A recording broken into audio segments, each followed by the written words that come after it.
And welcome back, everyone, to the Land of Sun Browns. The Nexus in the former abode of Kardec Bode.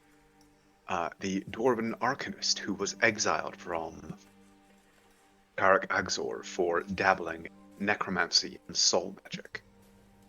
Having traveled here in companionship with Magnus, one of Uther's fellow Reapers, you were able to persuade him to surrender to execution peaceably, but were still forced to contend violently with Ivrakta, the Death Djinn, who had been his accomplice in many of his darker arcane endeavors, culminating in a confrontation at this nexus, a ritual comprised of scores, if not hundreds, of souls bound together by Ivrakta's ability to manipulate reality, and with the intent of shattering what the dwarves call the Great Seal, a defense created by Gazbarak Thor, their premier arcane establishment, to defend the souls of the dwarven people from the erosion that they have discovered takes place to souls of the planes with past beyond.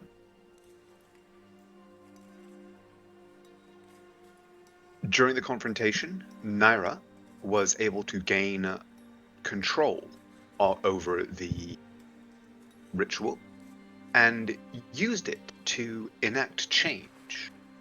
In this case, the change that made one of your former antagonists, the Lord Xavier Murdoch, into a kind, good, and just man. The ramifications of this spread and altered many of your memories of at least portions of your journey. Most tellingly for Naira and Midnight, both of whom have had their pasts obviously rather drastically reshaped by this event. Midnight, for his part, is actually no longer traveling with you as a consequence of the wish. His duties and history with Murdoch having changed to the point where, when you departed Perona on this mission of yours, he was recruited by Murdoch for another mission, leveraging the goodwill that you guys had created in Perona and Vanya for a mysterious task. With promises that he would join you as soon as he could, he bade you farewell as you journeyed off to Gurdak, and from there went through many the various adventures and encounters that you have had here, in much the same way as you previously did. Though, obviously, without his scouting at your disposal, there were minor variations in precisely how you encountered and overcame some of the obstacles. But the conclusion remains largely the same. The lines of the Harashan coast, battered but victorious, standing in the former site of the Nexus. Beneath your feet, the ritual circles are blasted and burned by the release of energy. Fragments of the crystals that had been scattered but in the violence now dissipating, dissolving into smoke that fades into the atmosphere around you. As the echoes of Naira's release of the power die away, and stillness settles over the chamber, does anybody wish to do anything immediate before we get into, before we get into that, a few things specifically that everybody would know, and then some things that would be specific to Naira. So, as I said, largely, most of the larger events of your adventures up to this point are much the same as they were. The events in Aldwell have largely remained unchanged. However, Naira, there was, as I mentioned, when you declared your intent to seek the Five of Morwen, there was an interview with yourself, Midnight, and Xavier, where he revealed certain things.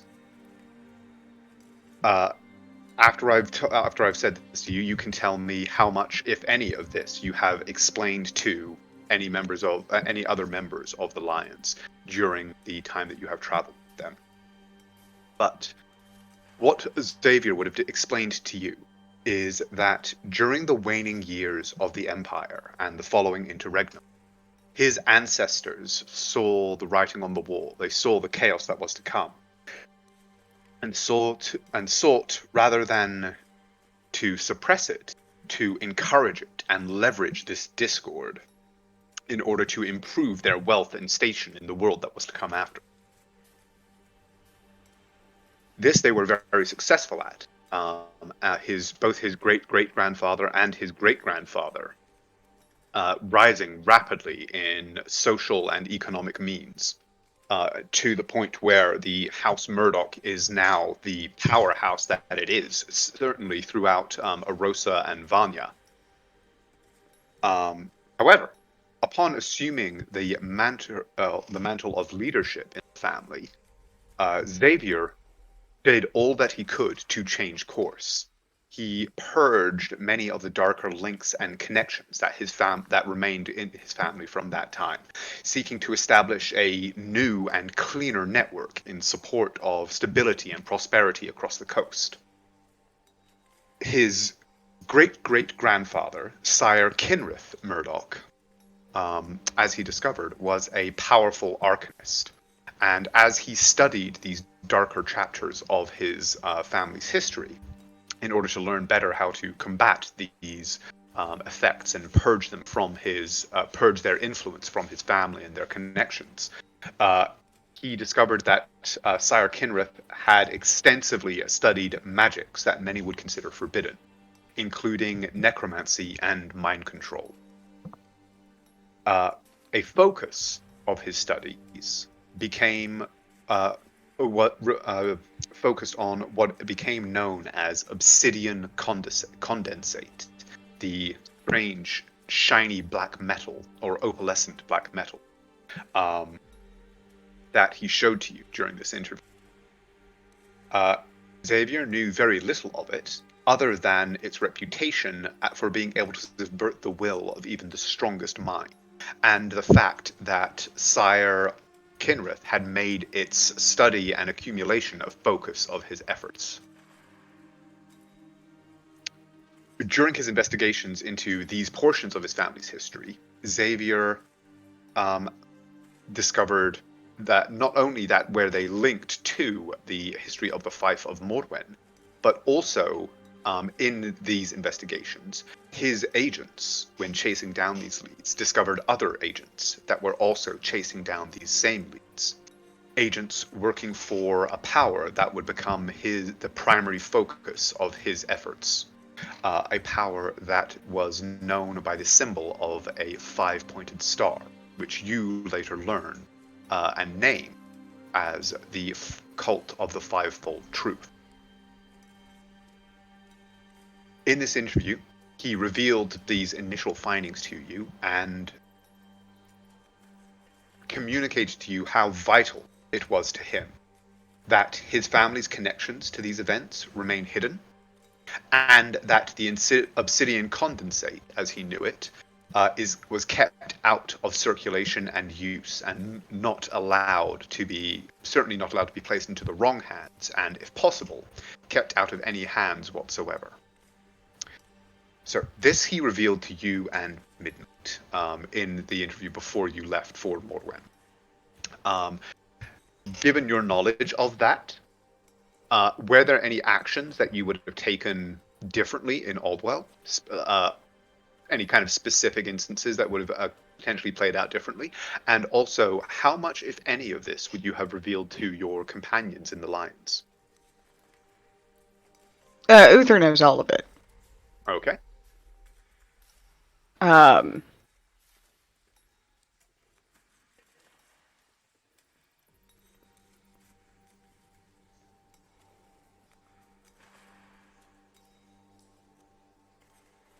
regarding things that one thing I know is not me, but I know that Nick specified already is the biggest difference between what happened when we played and now is that he never tried to steal the black metal from me. Naturally. Because we were both there knowing what it was. And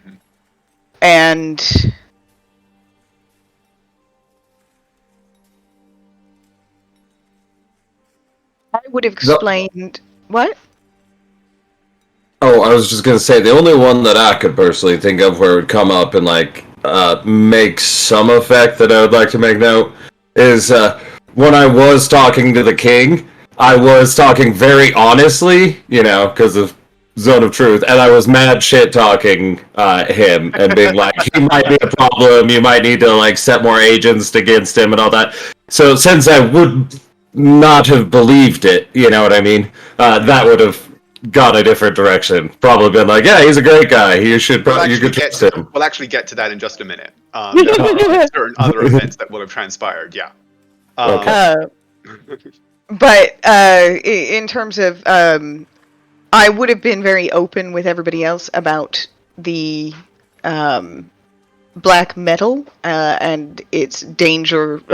Same way that I was, except I didn't have to discover it in real time. I would have known what it was.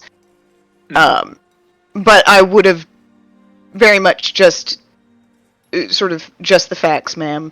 Told them what they needed to know and would have answered any questions they had, honestly. But these two, at the very least, aren't very inclined to ask questions. So I gather I would have been like, these are metal and it needs to be destroyed. And they would have gone, you got it, boss. Wow. Okay. It takes over people's minds. It's really bad.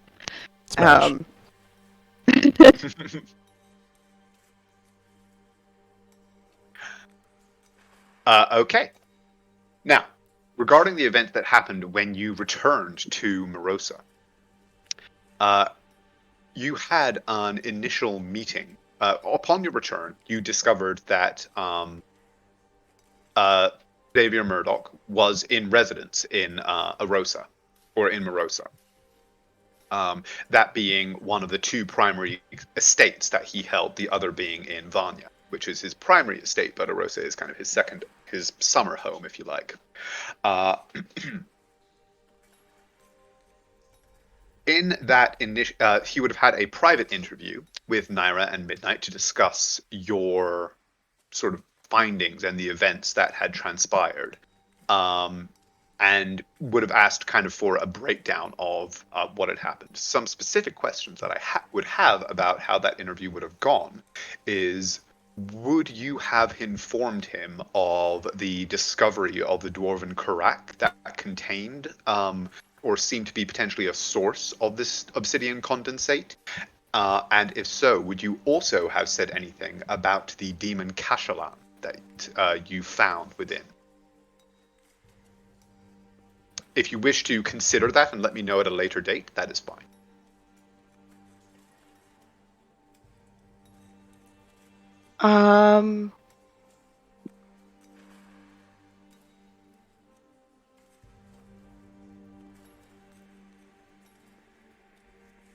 To say, how much of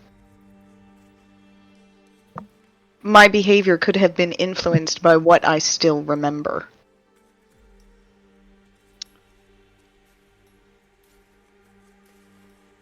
Like, what... would I have been given, like, flashes of how reality has changed? Because my instinct is to say that I didn't make any distinctly different choices if I, to this point, still remember why I had to make that wish. And if in the past there were sort of flashes of knowing knowing that there was an alternative, then I would have kept it to myself. Okay. So this is kind of an alternate timeline where you at the time did not yet have this memory of making this wish. So I would say that at the time, probably no, you wouldn't have had any reason to kind of, and no flashes of the alternate timeline. In that case, being that we were sent here specifically as agents of Murdoch for this purpose, and with no hesitation from midnight, I think that we probably would have reported everything honestly. Okay. He would have been extremely concerned, very obviously distraught, in fact, at these reports, and seemed highly relieved when you reported that the demon had been banished and that the entrance to the mine itself had been collapsed. He would ask that you destroy. He understands that you must submit, your thesis regarding the fief itself, but would request that you destroy any reference to the Dwarven Karak from your records. I never actually wrote those down, and I don't think that would have changed. Okay, I would have, I would have told him so about it, but I wouldn't have written any of it down. That would have felt stupid. Great, and then he would be very pleased to hear that. Commend you on your forethought. Congratulate you on your success of not only your endeavor on his behalf, but on the archaeological interest of the discovery of the Fief of Morwen and the chambers that you found beneath it with the spirit of Ember that still remained there. Following this, Naira was, as I said, approached by noted adventurer and archaeologist Sir Bellavere, who would have also mentioned that he was aware of your endeavors in this area and was very interested in the news of what you had discovered, persuading you to join him for a brief dinner before the planned reception at Murdoch's estate the following day. He would have basically plied you with praise and, essentially drinks until he was able to, with the help of the agent that you discovered as Bartrand, facilitate Naira's kidnapping. The rest of you, upon discovery of this, were able to turn to Murdoch as a source of essentially local information and resources in your pursuit of Naira's kidnappers.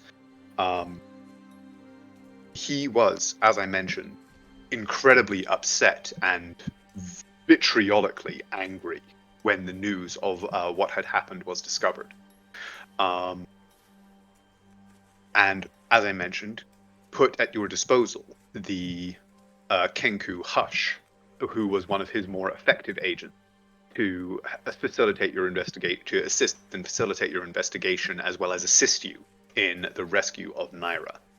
Okay, but is Hush still with Kikwe?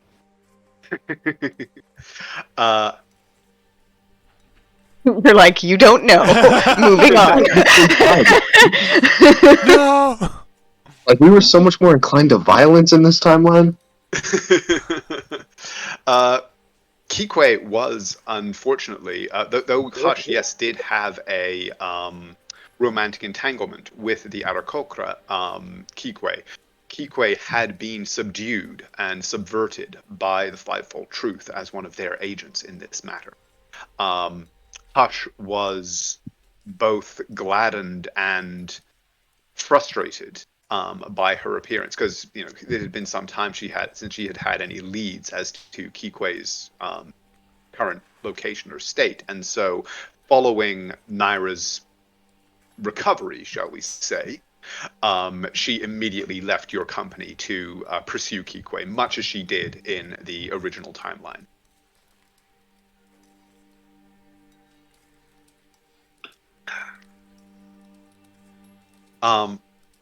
So, since then, as I mentioned, you have not had any direct contact with Lord Xavier Murdoch. However, he has been brought to your attention several times. Most notably, as I said, when you guys made your way to the Watchful Keep and first kind of presented yourselves as having become entangled in the or embroiled in conflict with this fivefold cult, and brought them to the attention of the general there, and later to the king. He revealed to you that he had already received some intelligence from Xavier, who had mentioned to him that your group, and Naira in Midnight in particular, had already done a great deal to frustrate this, and that he recommended you to the king as trustworthy and very capable individuals. And so Xavier Murdoch was actually name-dropped by the king as somebody that the king, whose opinion the king evidently valued. You, Earthu, would certainly have picked that up from your interaction. And valued in matters of secrecy and discretion.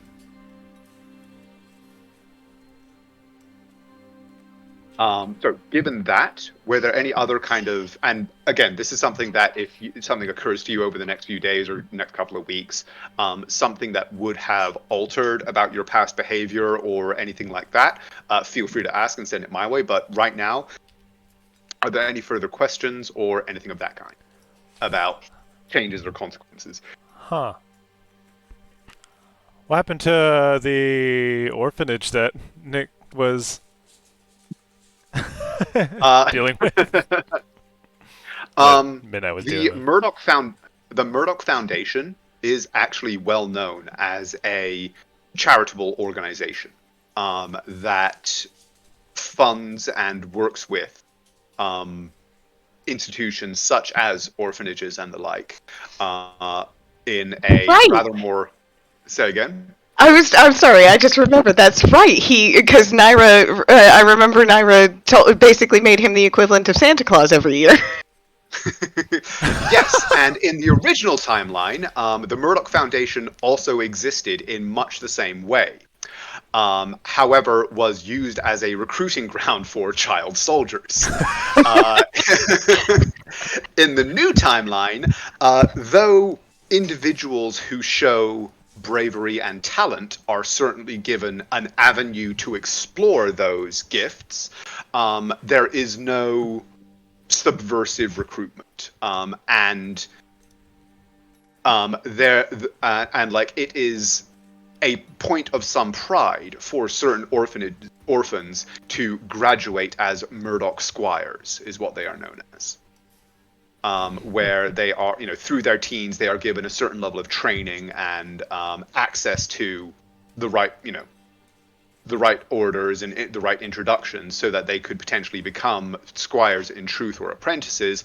Many of them, however, do continue to work for Murdoch in some way or another. And Naira, you would know that certainly in his confrontations with the Fivefold Truth, he does have a rather formidable force of essentially agents that work for him, but they are more openly recruited and sort of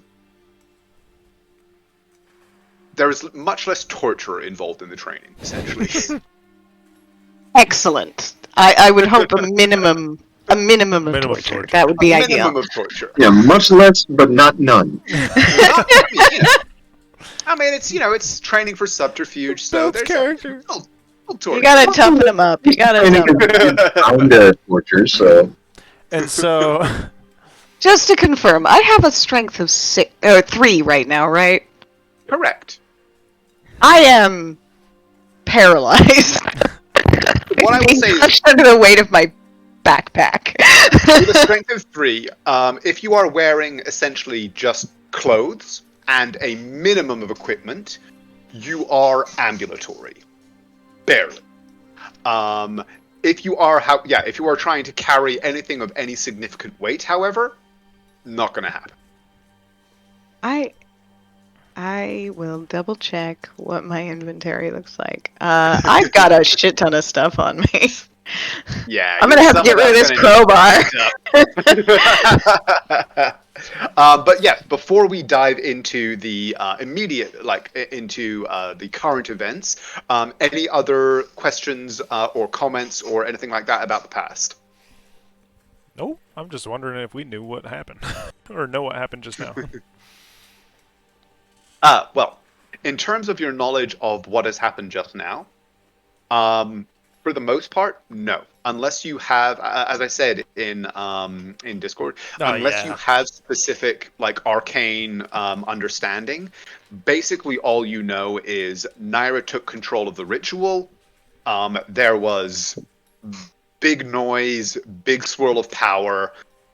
Things went boom. Hendal's soul was apparently released. And as we begin today's session, Naira collapses. Stick out the glaive and catch her by the scruffed neck on the back collar. Just stab her right through the chest. No, sorry. Sticks out the butt of the glaive, not the fucking blade. There we go. Why my wish?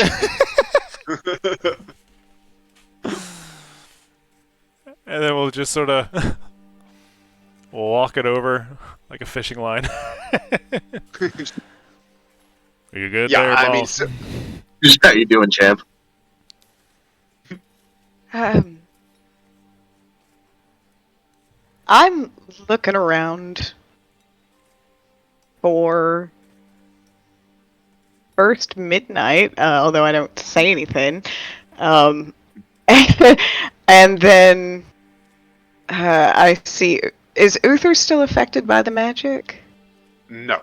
Upon Ivrakta's death and the shattering of the Nexus, any remaining kind of magic in the area was essentially snuffed out by this massive release and rewriting of reality. Do I have any idea of the effects, permanent or otherwise, of making that wish? You are aware of your new memories, of course. No, I mean, like, the exhaustion. Do I know that it's going to fade? Were there any other consequences, arcane consequences? You did roll a d3, and you got a 2, so no.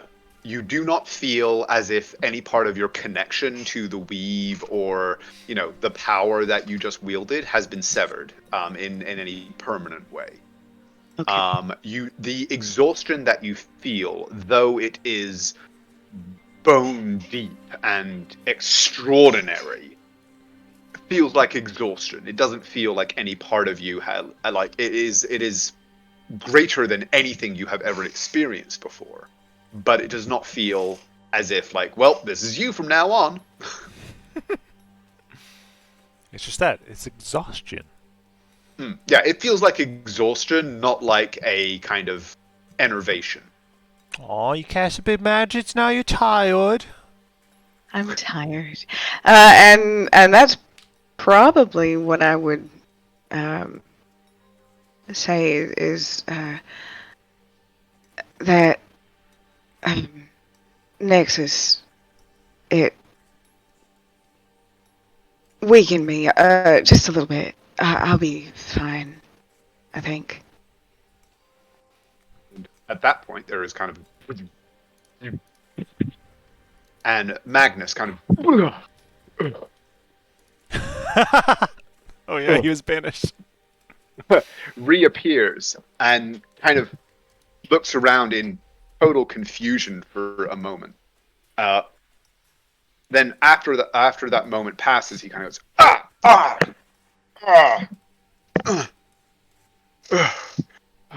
He kind of winces as though his head hurts, and he reaches down and grabs a hand to his coin purse.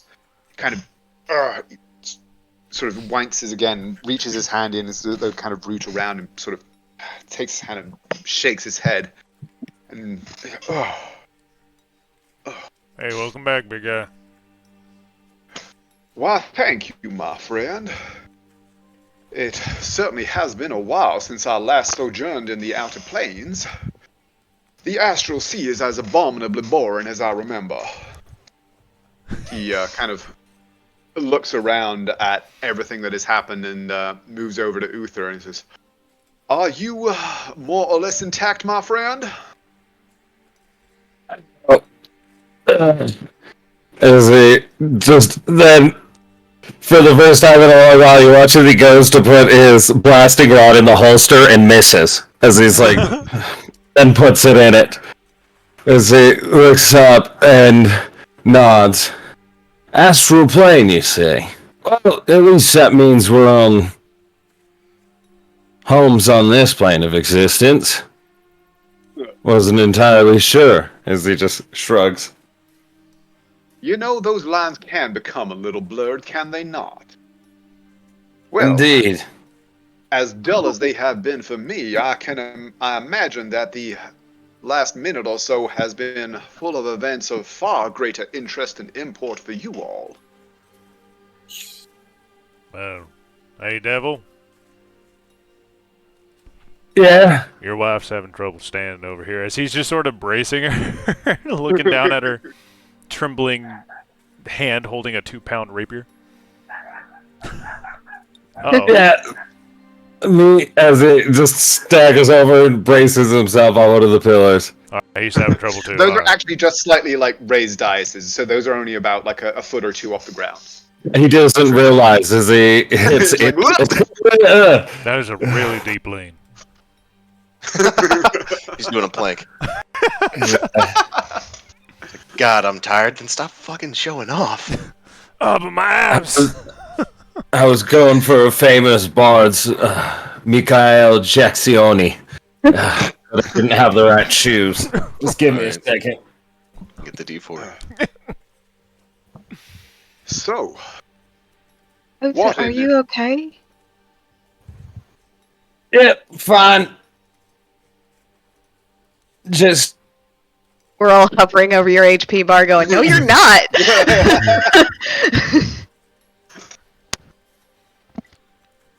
How long nah, ago? just everything hurts, so I can't. Everything's kind of fuzzy. Once I catch my breath, it'll be fine. You good, Wander? He blinks once, and then looks at you and says, "I'm fine." Magnus kind of wanders over to one of the ritual circles and sort of looks down a bit.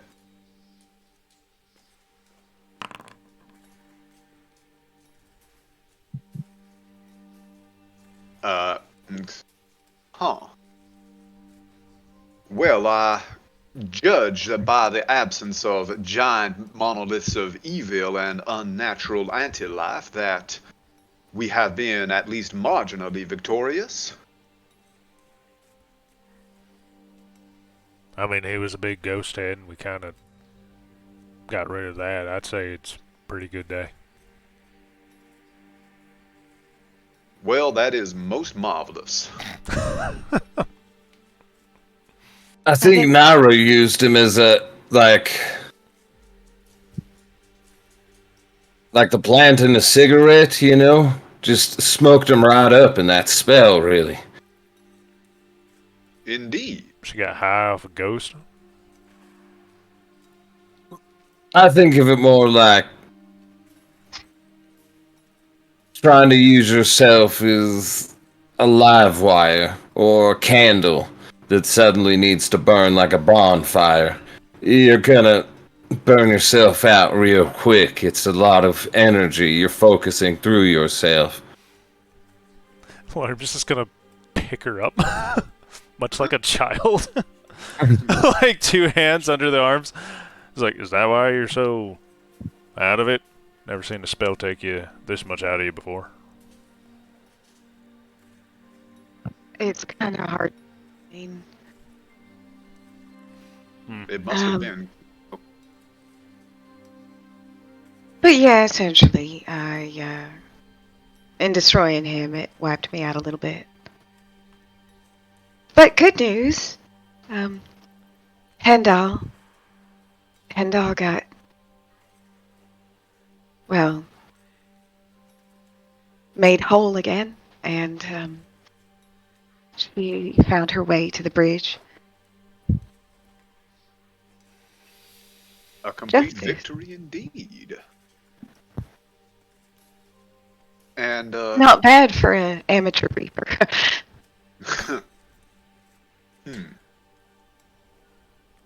So Handal and the other souls trapped in the crystals by this abominable ritual. They went too? Yeah, they even helped out. Huh. Think that they saw what we were doing and gave them a path out. They wanted to give an old-fashioned slap on the way out the door. Much appreciated, though. I imagine that I would feel much the same in their circumstances. Laughs. Yeah, if you would have caught me, I would have tried to get one on him. Well, so many souls released, so much necromancy. Perhaps that explains this strangeness. Strangeness? Oh, and he kind of reaches down and pats his coin purse. Goes, nothing. When I reappeared, I had the strangest sense of wrongness. I could have sworn I felt a coin respond, but, well, I suppose I was wrong. It is likely just a consequence of my unexpected stay in the void. Us cats are not known for our sea legs. So your mark is complete, though, right? Oh, certainly. And he reaches down and flicks up a minted coin. And says, our Kardak's bounty is most securely mine.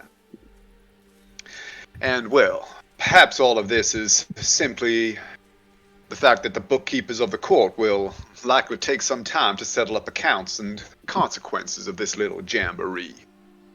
All these souls being released, I'm certain that there are heralds from a dozen different planes currently discussing accounts with the court. But regardless, the court's bean counters will hash it all out, but once final destinations have been properly secured, I'm certain they will cross all of our palms with silver.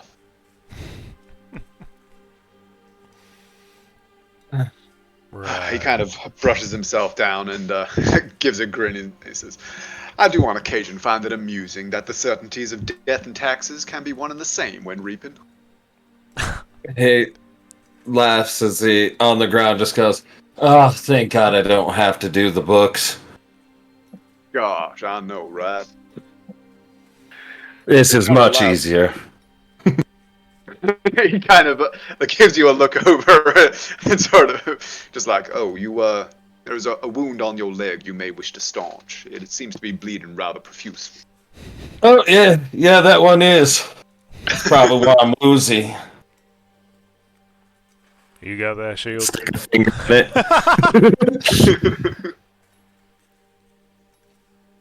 Was that cool? I would Uh, offer you a healing potion, but I get the feeling you're not going to take it.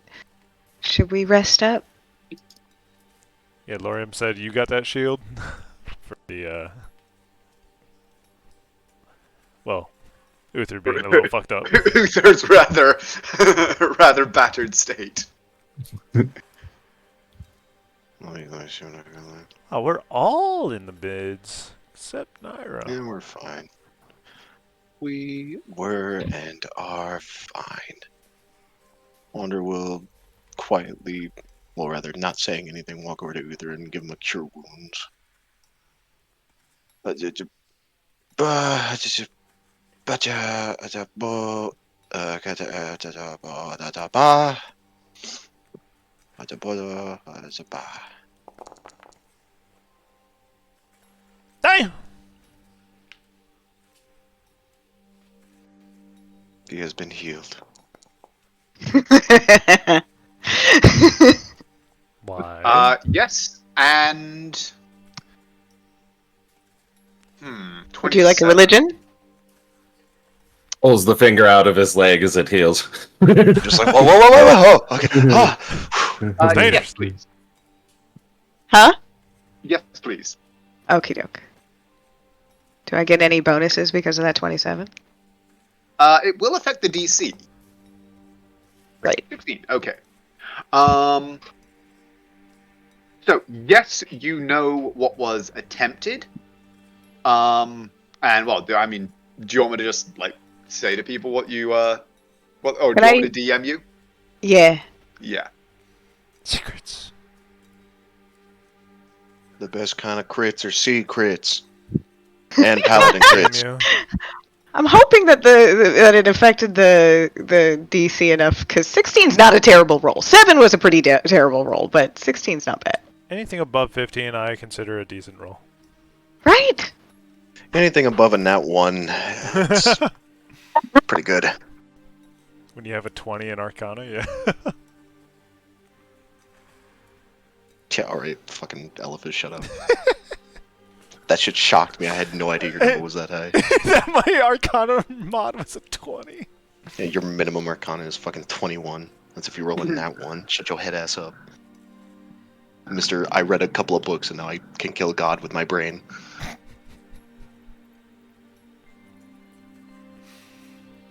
But you're still the god of Hey! don't worry. All right.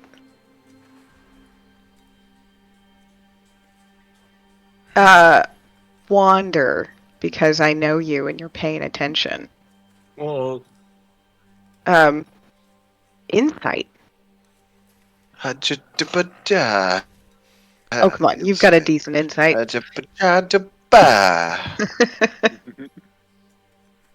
22.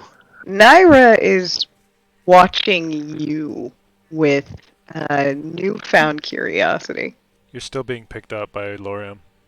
Oh, I know. Like her, He's actually her, looking you over. Like, there's no head turning. her head's sort of lulled and everything like that, but she has been keeping an eye on you. Which is weird that you can figure that out with her black eyes, but you know. He got a 22 on It's his intent. insight, It's so. the sixth sense. He rolled high, so he detected what can be undetected. You know how the funny dice work. Mythical creatures they are. After he finishes fucking unrib boning Uther's torso, he just looks at you. And he stares. And to Lorium, I would say, if you wouldn't mind holding my pack, I think I can stand. You sure I can make a little backpack for you? You ever seen one of those old noble types carry around a dog? You could be like that. Mm. And I immediately message Valco. I immediately message Valco and ask him to come. And yeah, he comes bounding in. Actually, because of the new timeline, we never met Valko. Fuck There's you. no Valko. And because of that, Wander never made the saddle. In fact, the saddle is actually now just a barrel attached with straps. It's fine. You can just put me on Valco. Alright. He like kind of senses how weak and injured you are, and is sort of nuzzling up to you, making concerned noises. He does have the saddle on him, too. So yeah, No. he would just Good board. spin you around and put you on Valco, and he would take your pack. How much does it weigh? Let me double check. 4,000 pounds. Wait, it's not that bad. I'm sure it It's will. that Superman key. Sure it will encumber me, but that's okay. Encumber is fine. Heavily encumbered It's is fine. bad. Well, it's also fine. unable to move is unfortunate.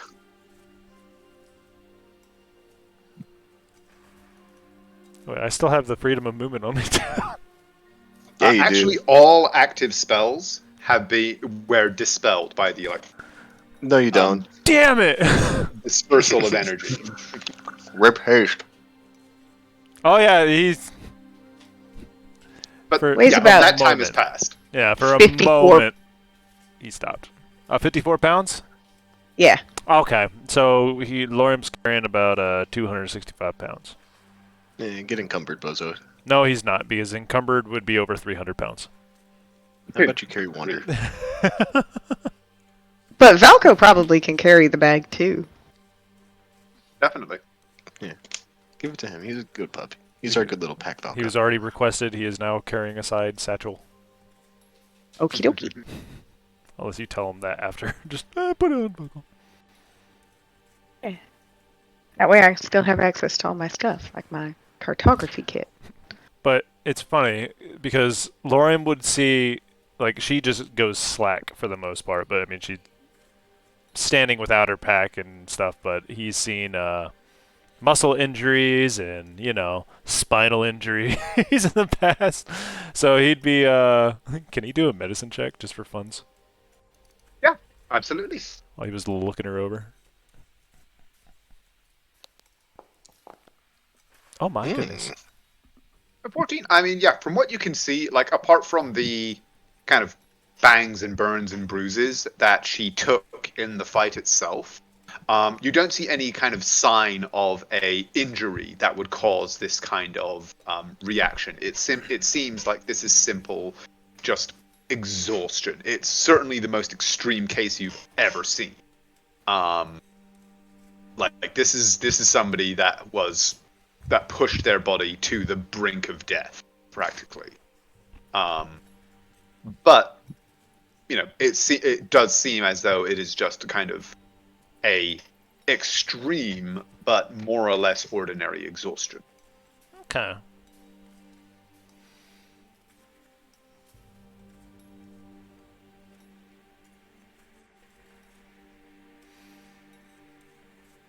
You just eye her for a bit. We leave. Sorry, what? Oh no, he was just eyeing her for a bit. Okay. But yes. Actually, speaking of, also for just and giggles, just because he is trying to be careful. Divine sense. Opening up your extrasensory You're like- perception. Naira's undead. No! He's been undead. It's actually, you recall just like what seems a few moments ago when the sort of cloying presence of the dark magic of this place was dispelled with the end of the ritual, and you took in what felt like a breath of sweet and clean air for the first time since entering this place. As you open up your divine senses, that kind of impression is redoubled.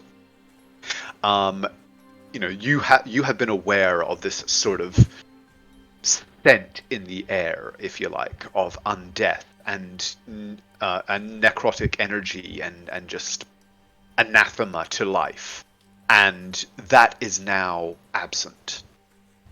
There are traces of it in some of the moss, but even as you are watching, it is burning and fading away, dissipating as nature and the natural order of things reasserts itself in this place. Okay. He's content.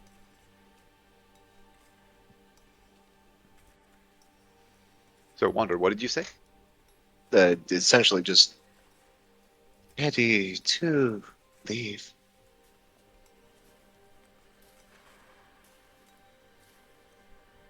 Look towards the rest. We should probably search the place on the way out, see if we can find anything of value.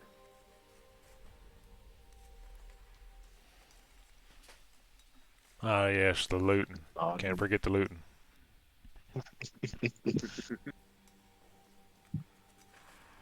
Yeah, that's probably the best way. We might be able to make a little bit of spending cash.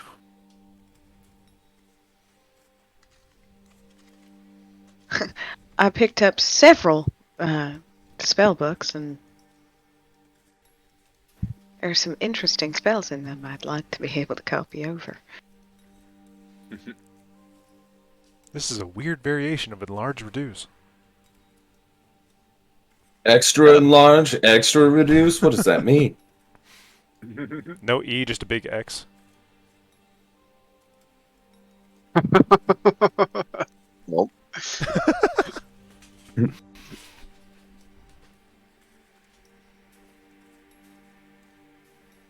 Yeah, Magnus will accompany you out. He's spinning Kardec's coin across the back of his fingers, looking kind of pensive and thoughtful.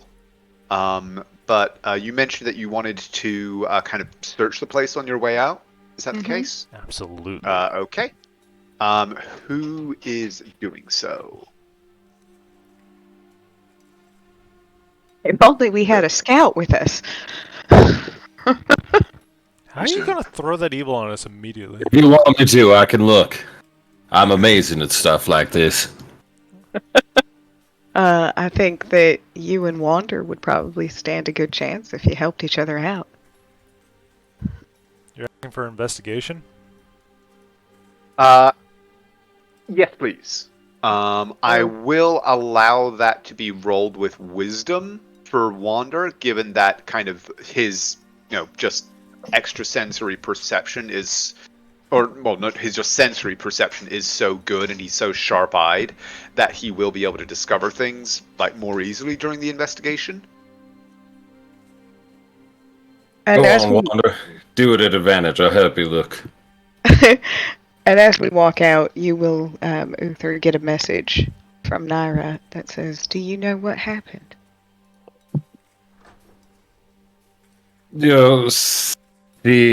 see. Not exactly. Awesome.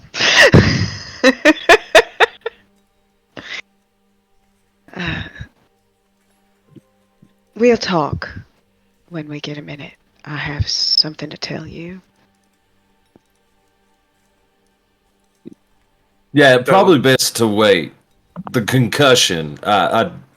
Things are fuzzy. By the way, depending on how much time you are taking to do this, if you are literally just kind of looking around, then you can roll. But don't forget, we also have the take 10 and take 20 options, depending on, because you guys are not kind of under duress while doing this. If you wish to take your time and do a thorough search, you can choose exactly how thorough a search to do. And you know, Naira. In that Oh, are case, you just backseat investigating right now? Are you just sitting upon Valka like, no, that corner. Get it. it's like, put that brick down, you fucking moron. It's that brick over there. But in that case, I wouldn't say that out loud. Not the cabinet. I can hear The your cabinet thoughts. next to the stone. That's a Move- dresser, move not a the cabinet. There's a desk behind it. That other desk. Left.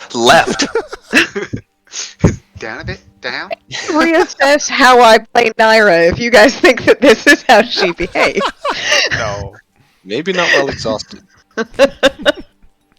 But in that case, we'll probably do the take 20, and Uther will Okay. probably be the one leading the search then. Wander will do it for a couple of minutes and then walk off, satisfied with having found nothing. I mean, Wander, your investigation, perhaps naturally for you, you primarily focus on, as you are moving out, on the stone chamber, the ritual circles, the stone dioceses, and the necrotic mosses that are, as I said, kind of withering and dissipating, a kind of sort of outgassing on the walls. Most of those, in those, you find very little of value. The ritual circles once obviously contained a great deal of powerful arcane components, but they are blasted and burned by the destruction of the ritual itself and the release of that energy. And the moss, as I mentioned, like as you watch, seems to be withering and dying before your eyes. So you don't find very much value in any of those places. But Uther, if you're going to be taking 20, you guys as Naira sort of recovers a little bit on Valco, what would you spend a good kind of hour searching this place thoroughly and investigating the sort of decrepit but still functional pieces of furniture in several of the rooms? What would a 20 on your investigation be? That would give me a, let's see, 22. 22. Yeah. Okay. With a 22, you note much the same as Wander did. You also kind of, with a 22, as you look around, you see that there is very little here that suggests occupancy or even frequent activity by living or even corporeal beings in the building and even the cave outside it where the Nexus once stood. You know from your own exposure to the ritual that simply being in its presence gave you this kind of foul feeling. Like it was uncomfortable to be a living being in its presence. And so you imagine that there wasn't a great deal of activity here. And that was most likely why the spirits that confronted you in the foyer were bound to this place to essentially perform the maintenance and the like of the ritual that would normally be taken over by living apprentices. However, with a 22, you do discover that in some of these outer chambers, there are, as I said, decrepit but still functional pieces of furniture. The presence of the ritual seems to have decayed them a great deal, but nonetheless, within them, you do find supplies that were evidently being utilized by those spirits for the maintenance of the ritual. Much of it has been kind of spilt and disrupted by the release of the energy of the ritual, but a good deal of it is definitely salvageable. Please roll me 1d4 plus 2. All right. Okay. Okay. 4. You find you are at this point, certainly from traveling with your wife, very experienced with certain types of materials, and so you find magical inks and kind of scribing materials that would be used for spells and ritual circles, worth 400 gold pieces. Ooh. You find as well jars of magical incense worth, you would estimate, 100 gold pieces. About another 50 gold pieces worth of powdered silver, and 300 gold pieces worth of powdered diamond. I will pop all that in general chat.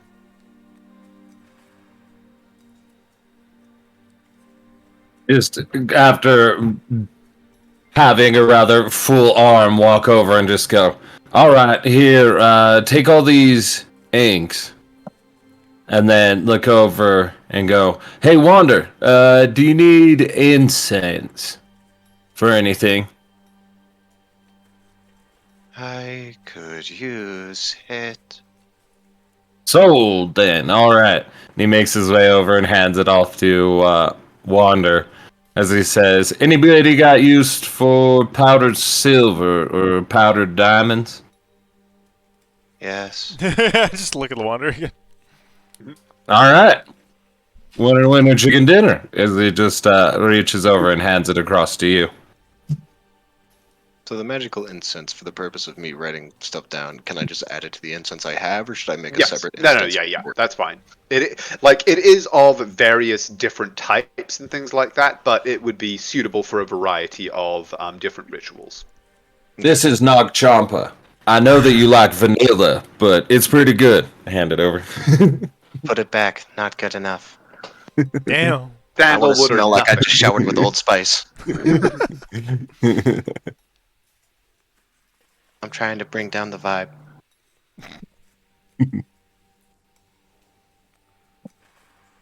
And then with that, nod and go, I think we've cleared this place out. This house is clear. Indeed, Maggie. Let's begin heading back.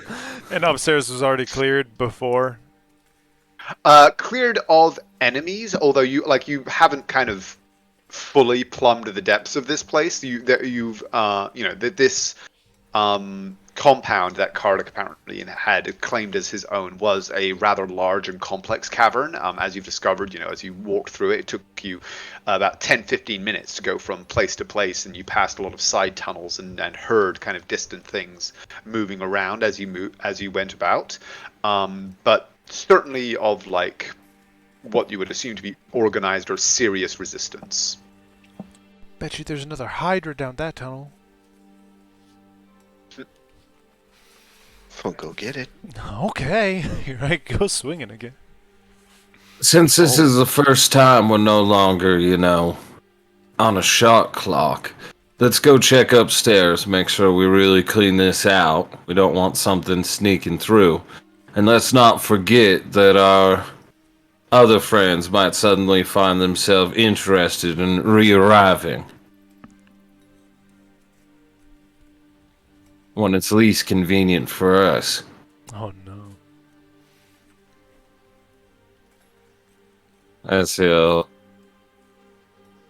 Then, and did you guys bandage up at all? Because they took an hour. So, did any of them get the opportunity to rest? Oh yeah. I'll say that. Lorian, because you weren't participating in the search, in a kind of significantly active way, you can have taken a short rest, and Magnus would have taken his short rest as well. Oh yeah. Whoever said laziness doesn't get you anywhere. Let me double check something.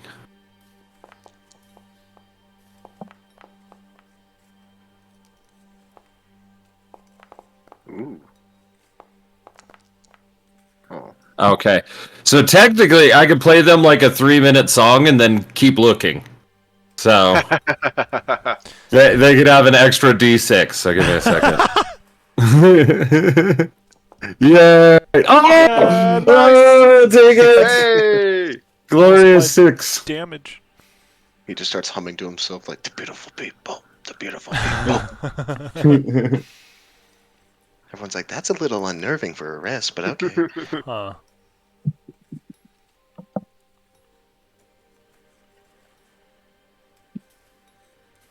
It's 9.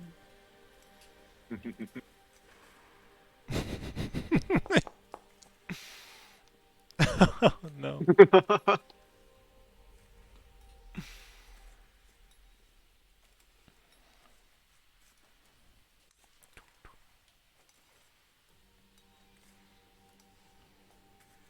Gonna go humming down the cavern. Okay, yeah. After you have concluded your search and collection of materials at the Nexus, you said, Uther, that you wanted to kind of go and just sort of more fully explore the rest of the caverns and areas that you had visited previously. Yes. Just give it a Okay. sweep as we were kind of pressed for time. You were indeed. So you leave the Nexus behind and head back out into the halls and tunnels of what was once clearly intended to be the foundation of a new Karak of the Kingdom of Gurdak. As you explore the tunnels, you guys can kind of hear the distant cries and calls echoing from down the tunnels, the occasional scampering footfalls disappearing ahead, hurrying away. As you move around, here and there you find kind of isolated bodies and signs of violence. It becomes very clear as you explore that any remaining Dwergar and Darrow have turned on each other without the restraining hand of their leaders, and seem to be essentially battling over the scraps while they seek to flee your guys' presence. As you look around, you do find kind of chambers that show signs of habitation, you know, workshops and kind of that kind of thing. Just the ordinary sort of bric-a-brac of life, where you would of what you surmise would have probably been, like at least several dozen, if not perhaps 100 or more individuals that had gathered here in Kardek's shadow. How thoroughly would you kind of be searching these areas? Or are you just kind of having a cursory glance at anything that does at most of them? I would say I want to take a short rest. Someone else take a hour to search through this. Well, these are kind of places that are like scattered around. So you would walk down a tunnel and find a cave where, like, it seems like 5 or 6 Darrow had sort of just been sleeping in a pile of furs with a bunch of their crap on this against one wall, and then you go a little ways down and find a workshop where people had been working on armor and weaponry and stuff like that. So most of the locations that you find are fairly kind of mundane. If you wish to take time to search them all, you certainly can. No, give them more like, just make sure there's no like money purses or anything they got set to the side or anything like that, and then any potions or something, maybe interesting chests. But beyond that, then okay. Wonder, what is your passive perception? 28. Hey. Every Okay. time. Every time. Then damn, Cletus. please roll me 2d6 and 1d4. All right. Okay. Come on, 4. Give me the last 4. Yeah! Yeah! Okay. That's good. Won the lottery. You actually do find not significant amount of coin on some, but in scattered amongst the belongings, and certainly on some of the bodies that you come across, where it's clear that Darrow and Dwergar had clashed and battled prior to your arrival. You do find several unspoiled bodies. On them, you find 80, the equivalent of 80 gold pieces worth of coinage in various denominations. And more valuable and more significant, 4 healing potions that the unfortunate combatants never had a chance to use. I give all of them to Lori. Okay.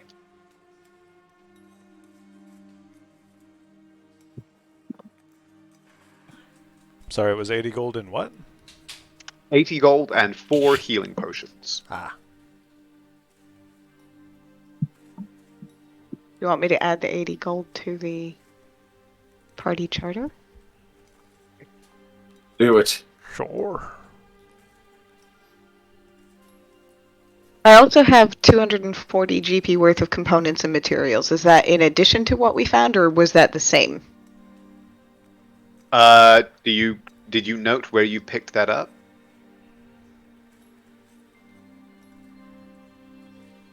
No. It was somewhere in here. It was somewhere during this journey. I have. It'd be back in his library or something then, what? Yeah, it's probably somewhere in there. I had a Bejeweled Alchemy kit, and then I actually have 2 different sets of components. One was worth 450 gold, and the other was worth 240 gold. Yeah, those would have both been in addition to what you found. Okay. The 450, I believe, was from Kardek's library. And the 200, I think, was from Angarad, the Dwergar apprentices office. I think it's actually the other way around, because I have the large crossbow between them. And I recall where we got that large crossbow. Then one of those then is going to be from one of the golems that you destroyed at the river gate. You spent some time salvaging it. Mm-hmm. But We have a lot of shit to sell. Since you are kind of doing a thorough check of the compound, the 2 points of interest that you have already discovered down here, the foundry and the and Cardex chambers themselves. In the foundry, I imagine that is a location where you do spend some more time giving the area a thorough check, correct? Naira, Uther. Yes. Okay.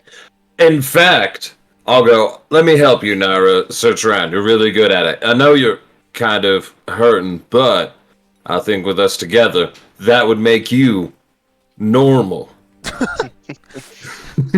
I can definitely point out exactly where you should be searching, sure. By our powers combined, you are a coherent being. By our powers You are a combined. functioning adult. 22. 22, okay. There With it a is. 22, you spend some time looking through the foundry, and you do definitely discover a great deal of value. This was a highly advanced magical workshop, and as such contained a great deal of very valuable kind of materials and components. In terms of stuff that would be considered kind of fungible, if you like, just kind of stuff that you could kind of just spend, there are gold, silver, and platinum ingots that you seem as though they were intended to be smelted down and used to make essentially magical kind of circuitry and sigils. They, along with sets of gems intended for the same purpose, you would estimate with a 22, approximately 2,000 gold pieces worth. Of both those things combined, or just the gems? Of altogether, yeah. Okay. You do also know that most of the golems, even partially finished as they are, would contain more kind of valuable salvage if you wish to spend time here retrieving. I mean, yeah. Okay. How much time? We could do the salvage, but I think, just hear me out, and if you'd be willing to help, Maggie, I think they would be rather interested if we gave this as a donation to perhaps one of the colleges, so that they could set up their, well, sentry work, possibly. Minus the soul thing. Yeah, Magnus we're gonna kind make of- sure that that's totally removed from that. A Magnus gift kind of from the exchange students. Magnus sort of looks up at one of these sort of, because Magnus is a little over 7 feet tall, and even he is like looking up at these 9 foot by like 6 foot behemoths of metal, and he just kind of wraps his knuckles against it and goes, "Whilst I'm certain they would appreciate the gesture, this would be carrying this out of here would be quite the spectacle." Unless you have some solution in mind. He just snaps his finger and goes, "Damn, I don't remember that enlarged song anymore. I'd use it on you. Let me see. Then let's just grab some things we think's valuable. You're pretty good about that, aren't you, Naira? I know that you've read some gnomish gear works and books and the like. And we could have that donated, as well as... Is anyone against giving Magnus his cut of those gold and bars and the like, so he can make his way out of here properly? If not, I can come out of mine. I feel like 200 of the gold, probably 2 of the ingots for you. That seems fair to me. Mighty generous. No complaints here. Right? Just take 10% of it off, and then I would just reach over and go, "From the lions of the Harashian coast," as he smiles. To the Lion of Kellum, of Carvalen. as he returns it, and then, all right, let's get salvaging. You've got to. I also paid you to carry heavy things. As he smiles.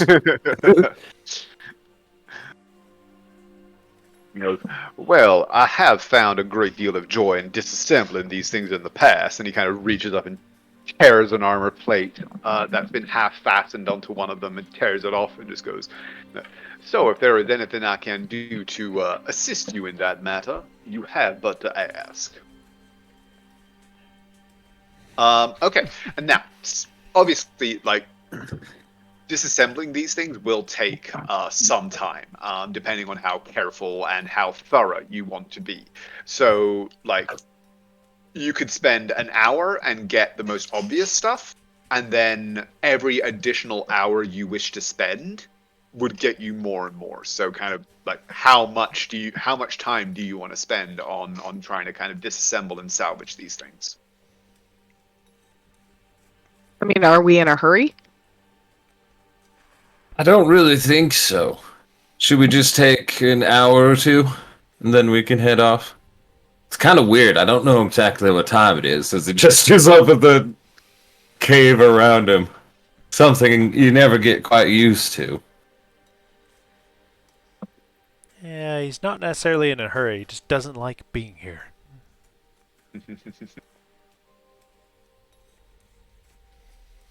Would you mind helping Naira at least for an hour then, so I can, finish wrapping up some wounds and the like?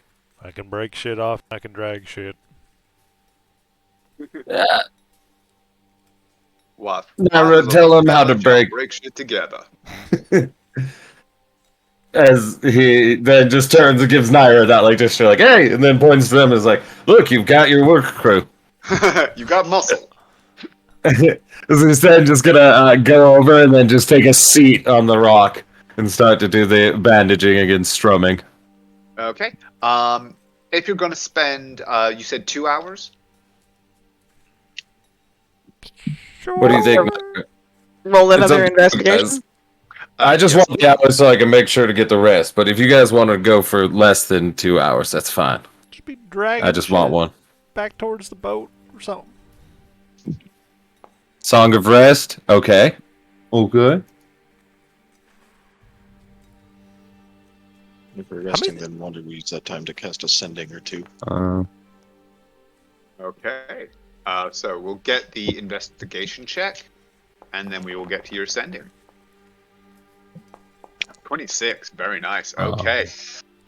With a 26, you spend a couple of hours directing Lorium and Magnus as they kind of pair up and disassemble these half-finished golems, revealing some of the more valuable internal components that you're able to identify for them and have them set aside.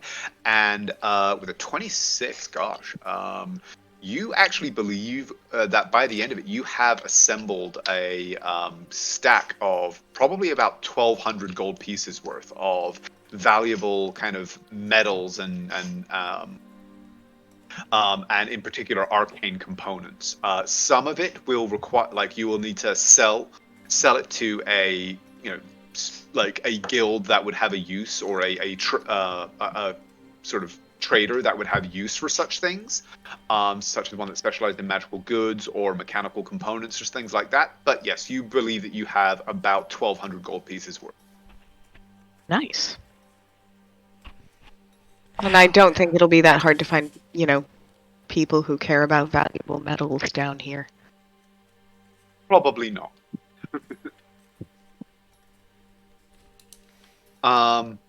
Okay, and Wander, you said that you were going to spend, while Uther was strumming away and Naira was directing the muscle, you were going to be conducting some sendings. I am at least one sending. The first and most important one is one to Baranor. And it is... Where is it?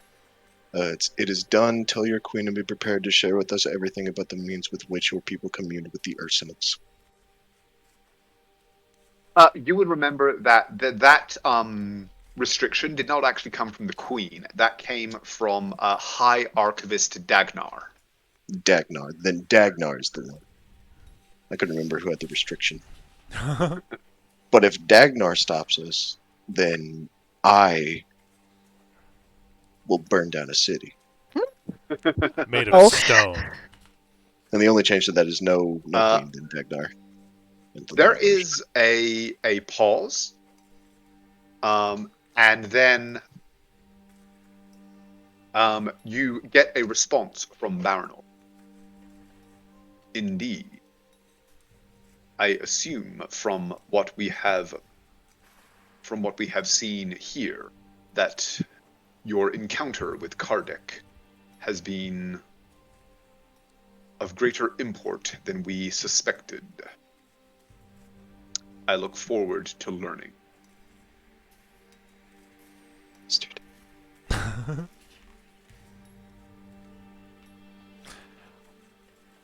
And then he will also, instead of short resting, use that time to prepare a commune.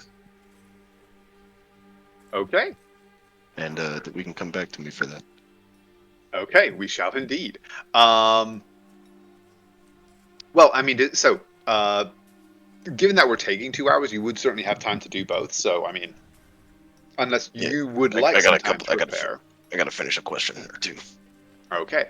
Well, in that case, we will come back to the commune as we deal with the fact that after you leave the foundry and continue on your way back toward the entrance, you also pass Kardec's chambers.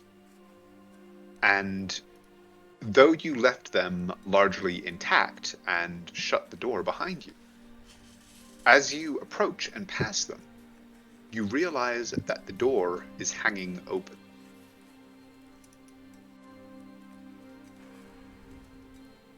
Investigate. As you approach and kind of poke your heads in and to have a look around at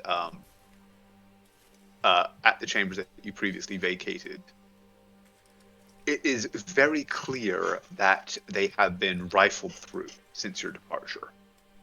Areas that previously were lined with very well-sorted tomes along the walls are now chaotically strewn about. It's very clear that somebody has gone through here and in some cases tipped books from the shelves, whilst in others several cabinets and other sort of storage areas have also been ransacked with portions of whatever lay inside scattered on the floor around them. Most notably and very obviously, as you enter the main central chamber, the carefully constructed golem that used to stand beside Kardec's body is now missing.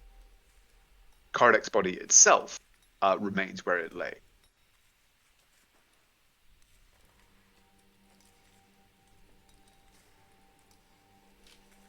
Do we hear anything? As if, is anybody remaining in here? Wander would certainly have the clearest picture of that, but no, it does seem that whatever has happened here happened during your absence and is now over.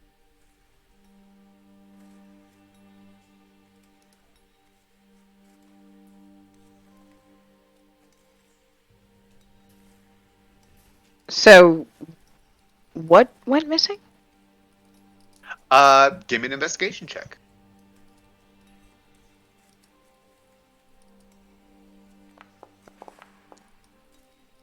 $19, okay. Also, please give me a history check. History check, okay.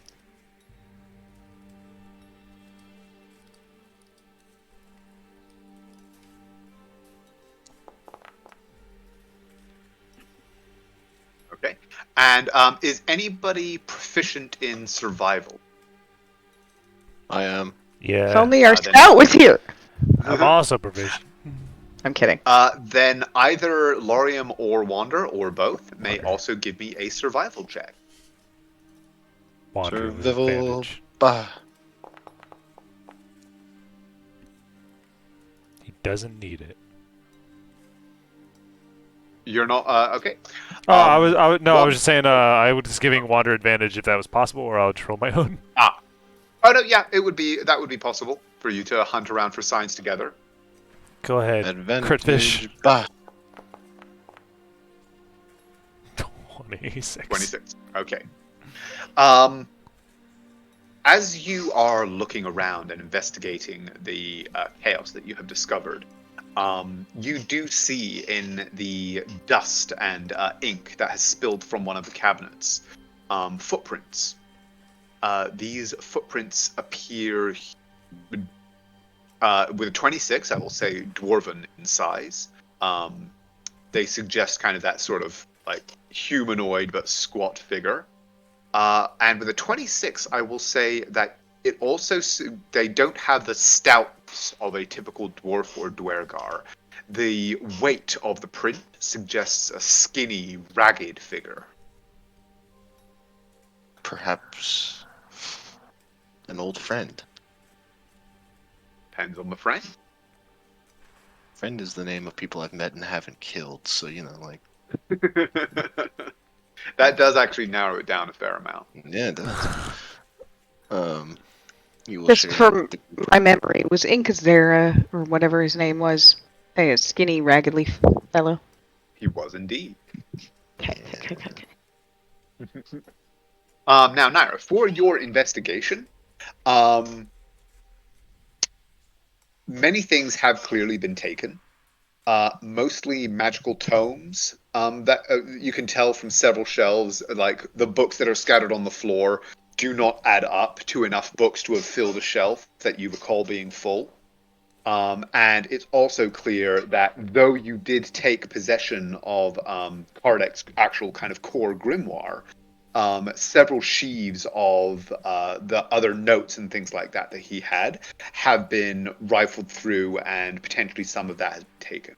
Unfortunately, with an 11, you don't have a very clear picture of what may have been, of like what is missing compared to what you saw here before.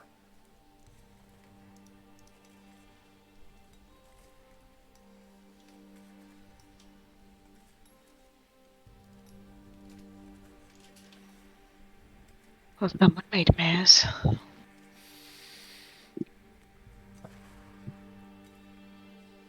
Wait, would that be the Darrow? Like the ones running around here?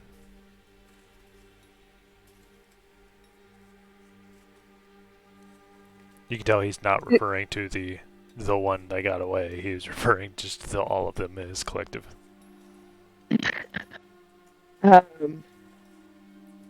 Seems a likely suspect, and you can tell she's talking about a specific one.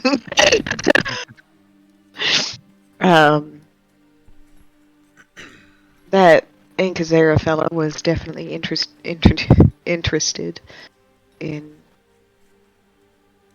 the grimoire. It's possible he came in here looking for it. Wait, so where is it? I'll have it.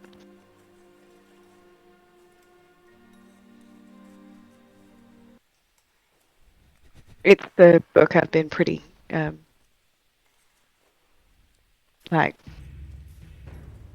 strictly reading since we got here. It's what allowed me to do that thing with the Nexus. It's not gonna fuck with your mind, is it?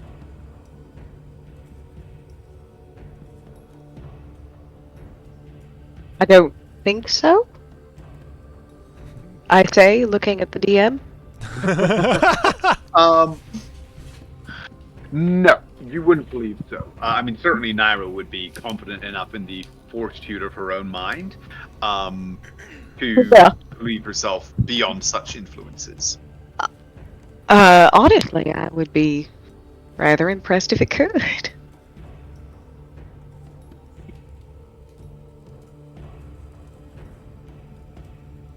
Horrified.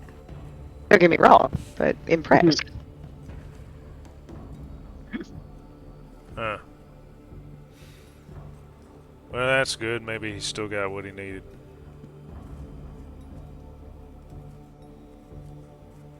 I don't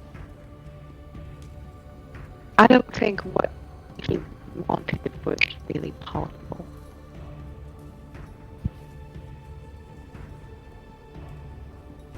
You said that he was stitching souls together to try and patch the hole in his mind, yes? Yes.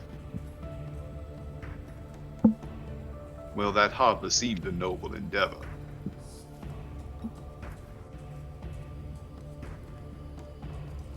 The method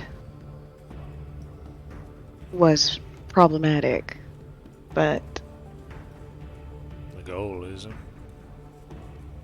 exactly.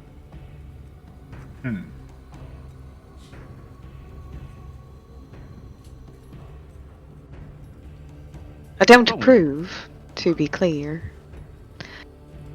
But Well, the that is endeavor. good to know. Sorry. Oh, you're fine.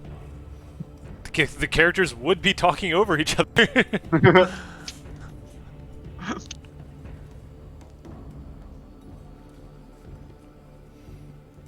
Well, as long as we don't see him again, maybe he can find another way to help his people.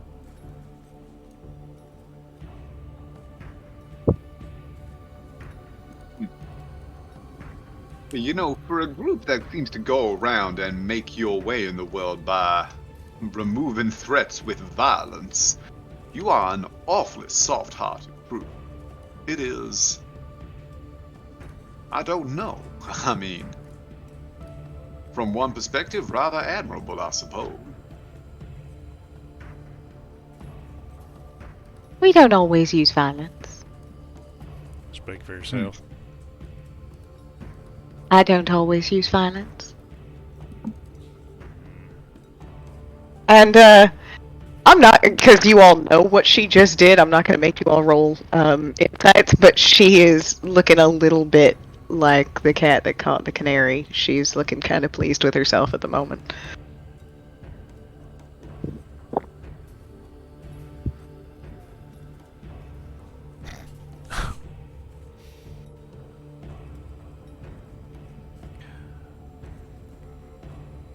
It's not so soft, more so just... Guy wanted to save his race.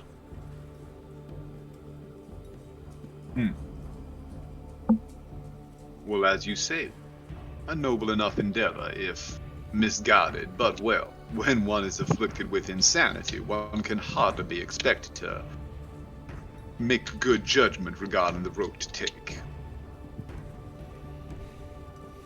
Just shrug. But anyone with an insight over 15 would see that Lorem is actually more relaxed based off of that news.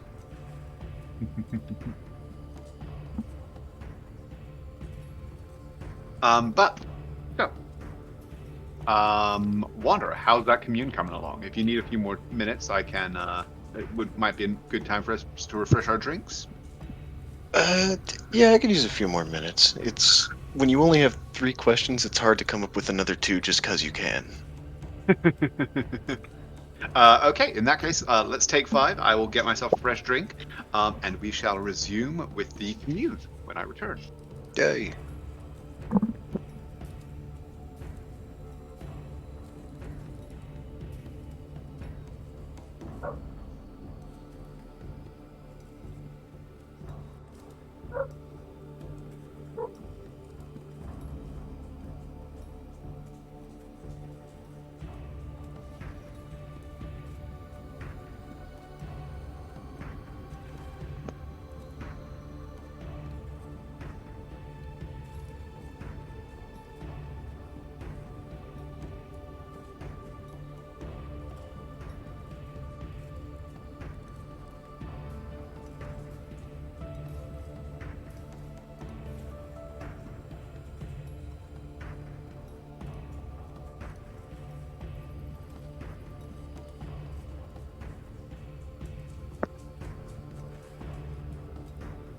I'm not fully convinced Inkavera wanted to help his people.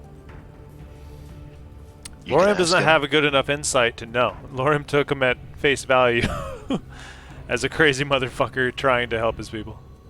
We could I think we all did, but You could totally I'm ask not. him. Yeah, sending. Yeah, I got Hey, bud. I got a long rest before I can do that. Thanks for teaching me that trick, by the way. I watched you do it enough. Who are you talking to? I can't cast sending. I'm a warlock. You can cast it twice. No, it's not on. Like I'm not. No, I just have Hunger of Hadar and Eldritch Blast. That's like all I can cast.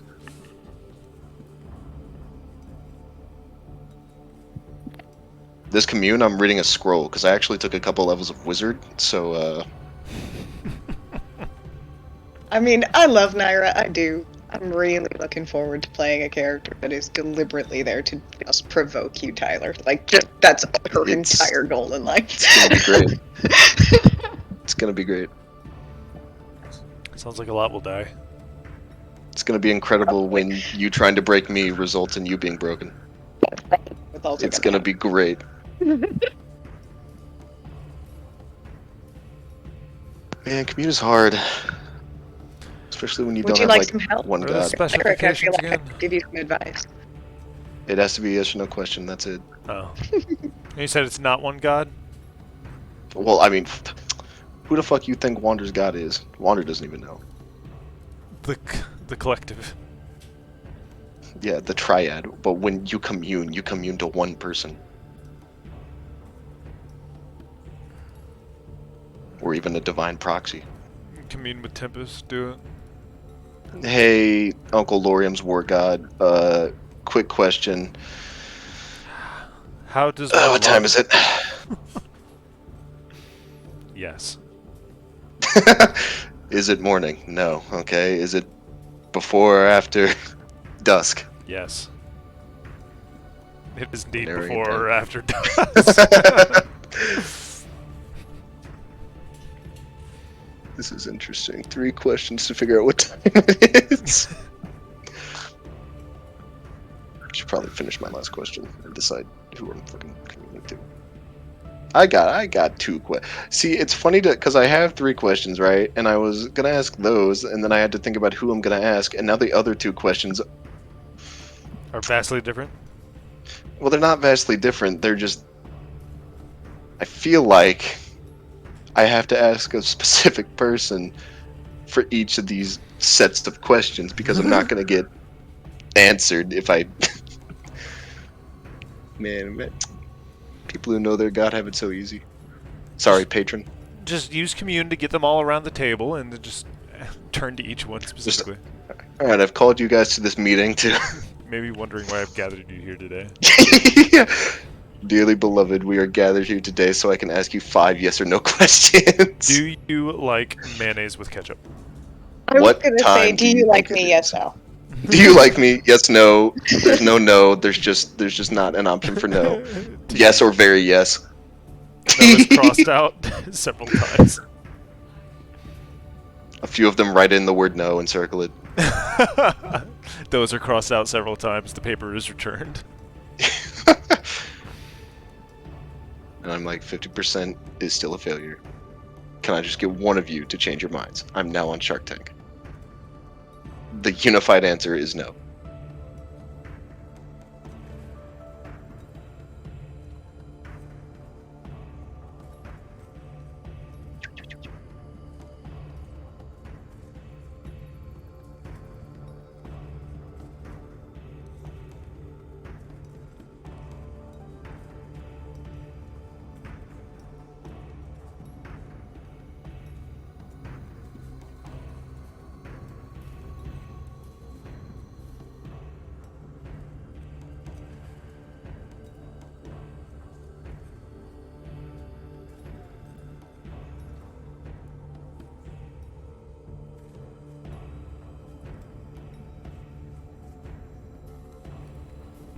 I need to, because I never pause recordings, I need to make like a break page. Yeah, we need to make a little like, yeah, that. I have it. My OBS still has intro and outro pages from when I fucking used to stream. We'll do what Critical Role does, where they just have interim ads for their other games. I just Be like, if you guys like this, go check out us playing Connect 4, but the loser dies.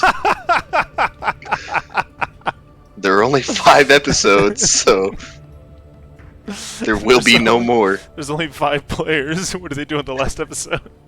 Christ. The guy just sits on the screen for 60 minutes, and then the screen cuts off, and there's no more.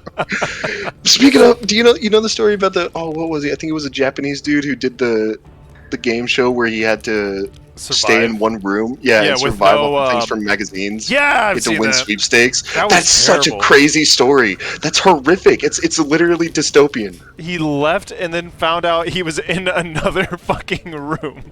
Yeah, he played the game, and he never once tried to opt out. He never gave. It's not even like give up. He was like, what is that? Stockholm syndrome? What is that? No, not even that. He was No, just and saved it's with like, it now. he didn't want to stop, and he just never did. Even though, bro, and then the one where they take him out of he's in the fake room and the walls fall. He had to like answer the door sometimes and stuff. So like I think he could have left. You know what I mean? Yeah, like no, he it wasn't left. like he was like locked in or some shit. You know what I mean? Yeah. Well, he yeah, said but he wanted to be never a wanted to stop. comedian or something. And so he Yeah. thought this would be his like road to, getting on television because He he is was. a comedian. He is now like a successful, relatively speaking, comedian. Apparently, it was really bumpy afterwards because he just had social anxiety after that. That makes sense. Yeah. Good God, what a way to live. Who? Ugh.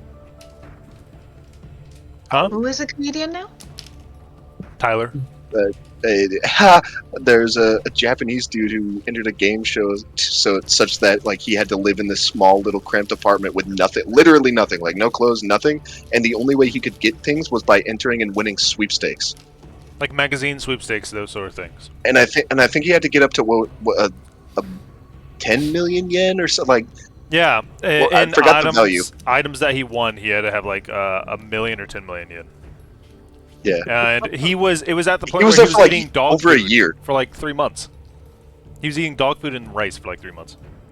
Yeah, when he got that bag of rice, he was so fucking happy. Holy shit! Yeah. And then he won, and they took him out, and he spent like a day out of the room, and then they put him in another room.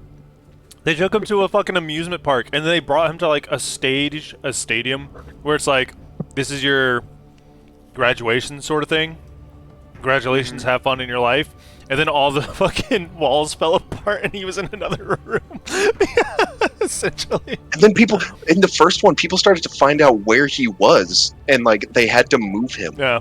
I think that's what the amusement park one was. Like they took him out for a day, and they didn't tell him people were like looking for him. Trying to So save they like took him out for a day, and then they moved him to a new apartment, and they were like, "You're living here." Yeah. Yeah. Well, and people just did that like Shia LaBeouf hunt for the flag thing, where all of a sudden it was like they figured that like at this angle it was at this time of day, so they're able to figure out the building and the sounds of like. So somebody figure out where he was, but because it was just like cameras inside of an apartment, and that was like it. Collective weaponized autism of the internet. Yeah. Yes. No greater WMD.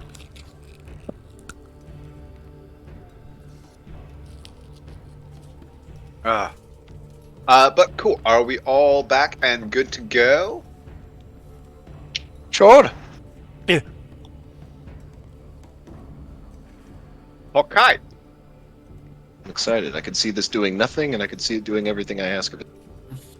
Okay. Well, It's like a Roomba. as we recommence, while your companions are engaged in the business of tearing apart golems and pulling out the more valuable components at Naira's direction, and Uther strums some tunes on his lute, taking his ease, you enact the ritual of communion, spending a minute chanting.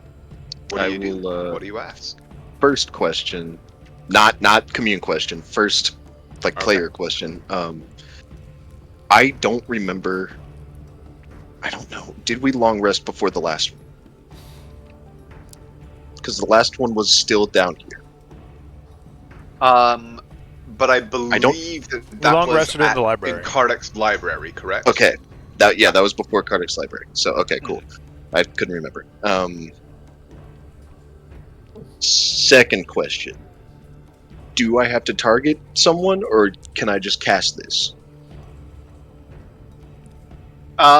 If you wish control over what attention you draw and whose response you receive, then yes.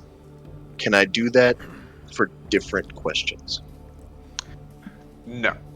Okay. All questions must be directed to a single destination. You could choose to simply cast the questions out into the void, in which case you may get different entities responding to different questions. But again, that may or may not be a good thing. Can I word them in a way where if the right person were listening, they would know it was directed to them? Like, can I say, like, let's say I'm asking something of, like, Helm, like that guy. Let's say I go, hey, Helm, it is up. Like, if I cast that into the ether, would that be like, if he's listening, he knows that is directed to him? Yes, but so would everyone else, and therefore anybody who might be inclined to interfere in Helm's business would also potentially have a chance to respond. Helm just turns up the volume on his TV. And he's just like, shut up, leave me alone. Click, click, click. In that case, man, he is going to try to target one person.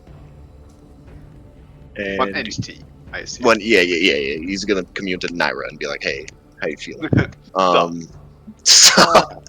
My answer is I don't have a legendary accent. Let's talk about that. It sounds like an exhausted problem that I'm Your too character casting doesn't know another that, spell Helm. to understand. Then I'm gonna target Zariel. Okay. And the order I ask these in. Nah, fuck it, right? The first question, the one that's most immediate in my mind now, is midnight safe?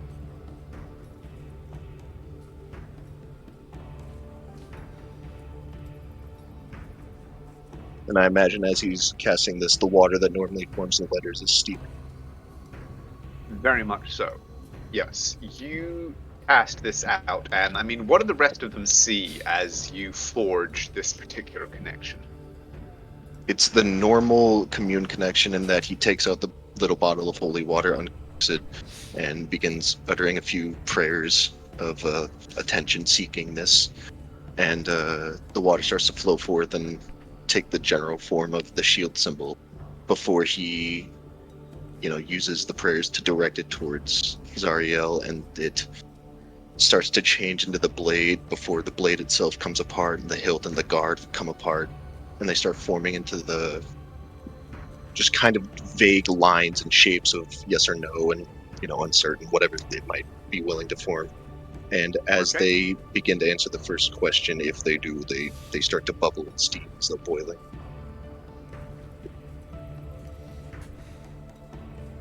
Read out to Zariel, and what is the precise wording of your question? Is midnight safe? No.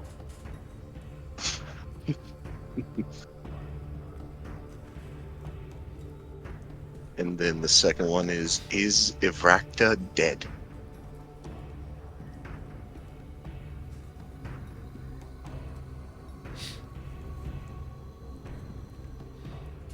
Yes.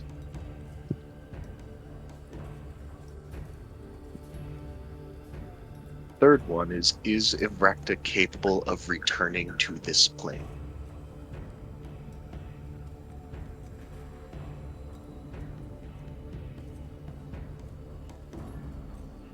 Unclear.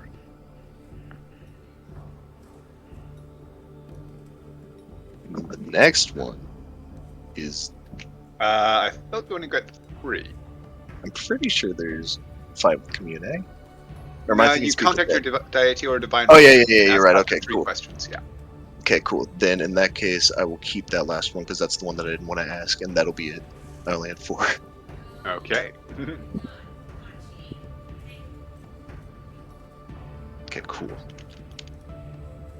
that went very expectedly. And it is good to have confirmation on one of those.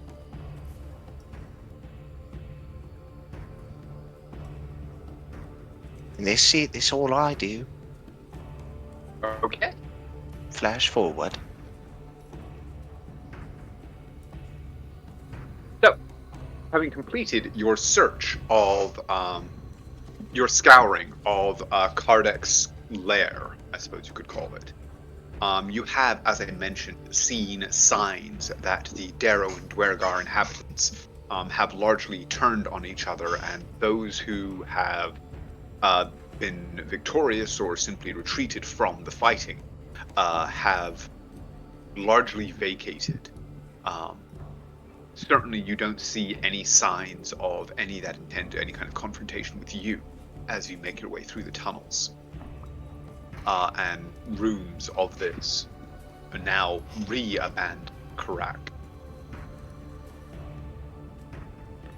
And as I said, you have much of what you find is fairly mundane, beyond the areas of particular interest that we've discussed so far. Is there anything else that you guys wish to do before you decide what to do next?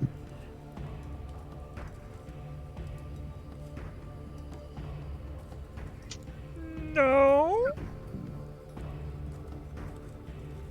Okay. Well, in that case,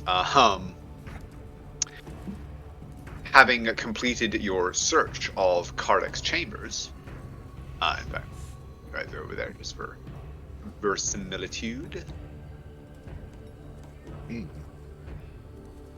Uh,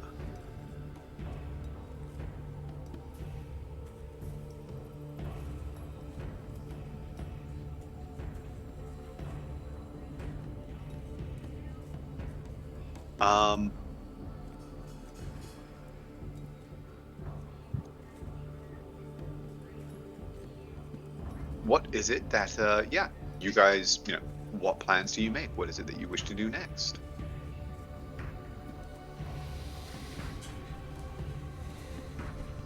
Leave. Yeah, just Are we ready to? I mean, I am if no one else has anything left to do. I'm ready to leave. Darling, you ready to go? Yeah, I would love to.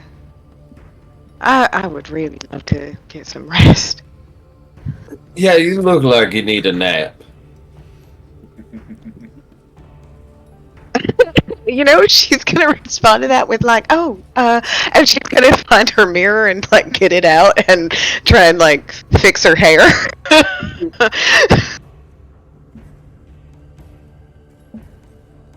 No, it's the huge puffiness under it that shows utter exhaustion. That's what I think I'm seeing.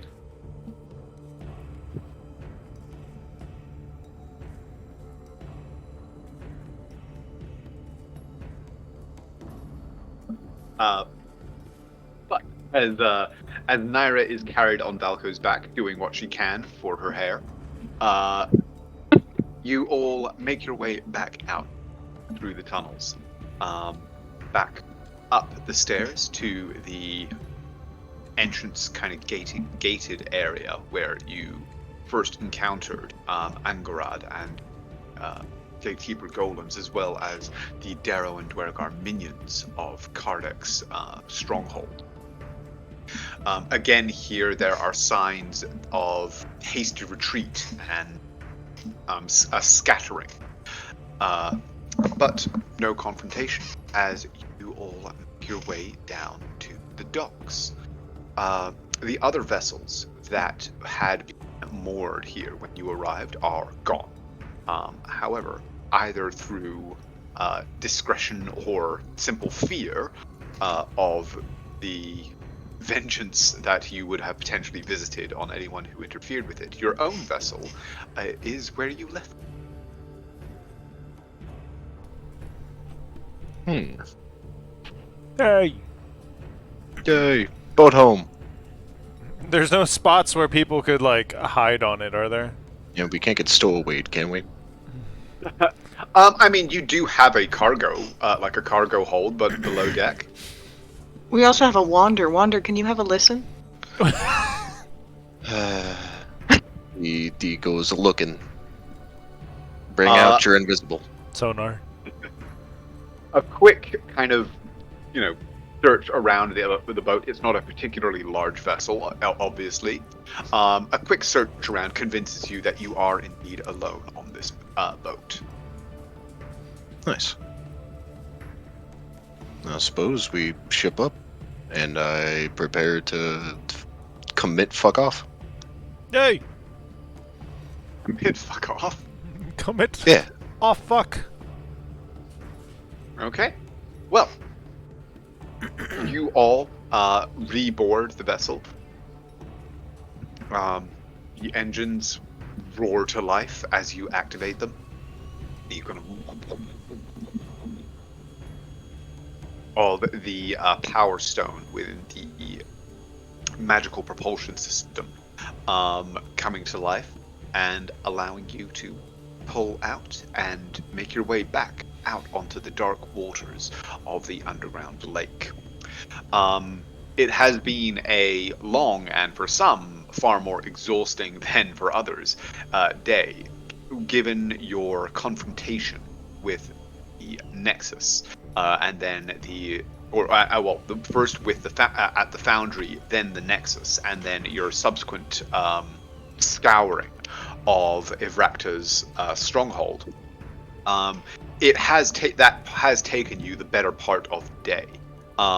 If you assume that your long rest in Kardec's chambers took place more or less at night, you would assume it's by now easily kind of mid to potentially late afternoon as you make your way back out onto the waters.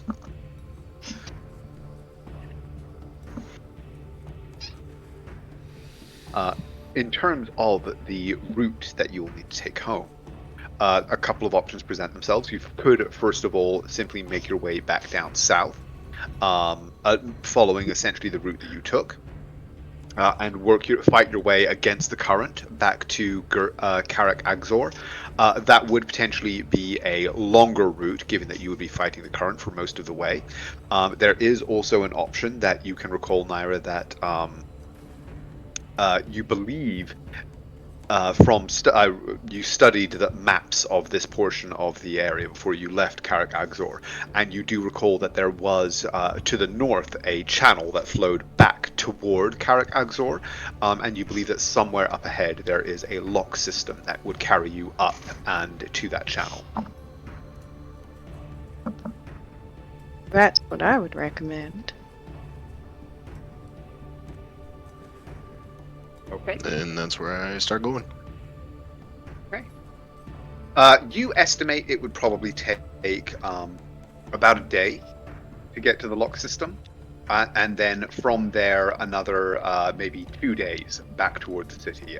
Much the same as it took you to come out on this journey, on the outward leg.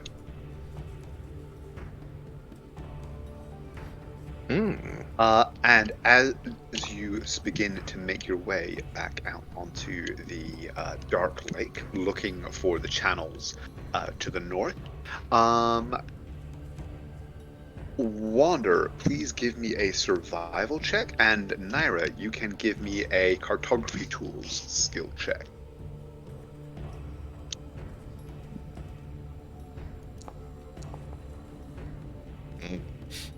Very nice.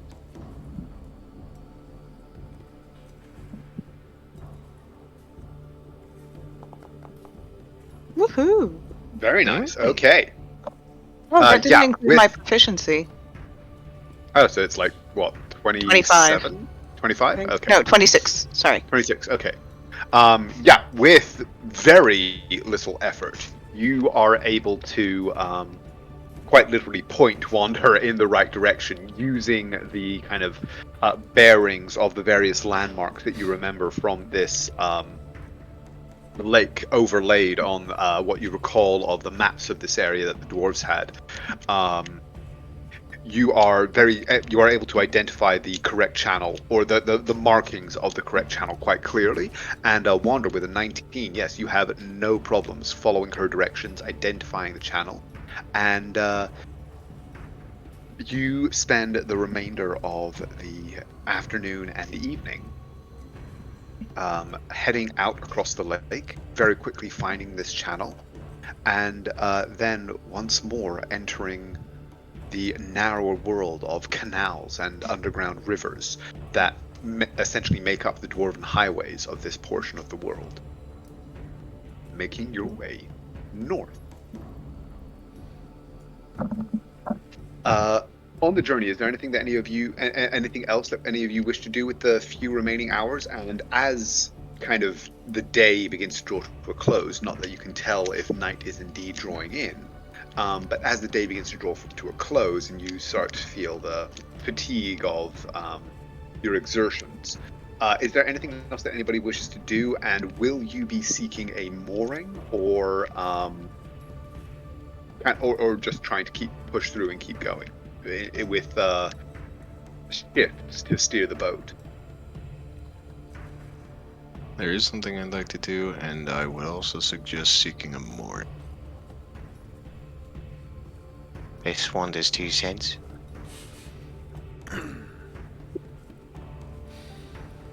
mean, that would be safest. I don't know. I kind of want to drive. Nah, it'd probably be safest. Now that you say that, yeah. You want to do an overnight drive?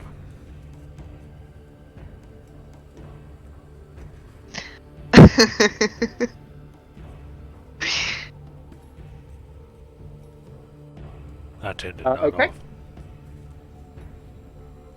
No, go Okay, on. you're going to look for a place to where you can kind of camp for the night. Sure. Yeah. Yeah. Okie dokie.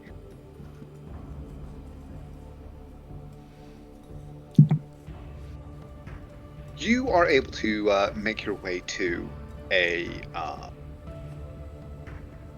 you are able to find a place where the edge of the channel that you've been following, a side a tributary joins the main channel and is surrounded by a kind of mossy, flattish area that you believe would be suitable to make camp. And you are indeed able to kind of secure yourselves there, or kind of find a place where you can sort of beach the boat a little bit and then make yourselves fairly comfortable. Yay! And you said that there was something you wanted to do, Wander? Yeah. I'm gonna do another sending. Okay. It's midnight. Okay. And it'll be significantly shorter, but it's just one of those, like, it's a check-in, it's a Are you okay? kind of thing. The response that you receive is essentially that yes, he is okay. He is engaged on sensitive work for Murdoch and looks forward to joining you. Okay, cool.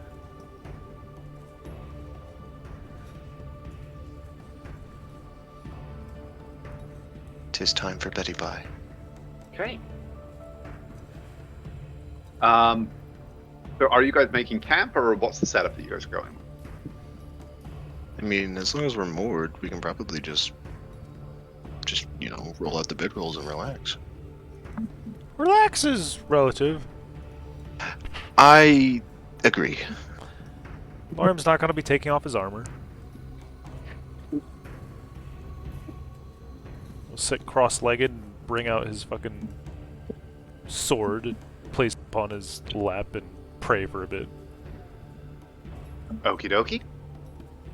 Naira, you are obviously exhausted and weak, and Valko, is glued to your side, obviously concerned by your condition. So I assume you'll simply be taking your ease as much as possible? Yes. Okay. Uther Uther, will how about be yourself? nearby, but he'll be working with Naira as he's kind of updating the play.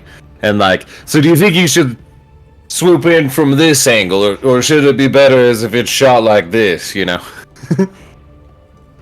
Okay. This part calls for a dramatic lighting change.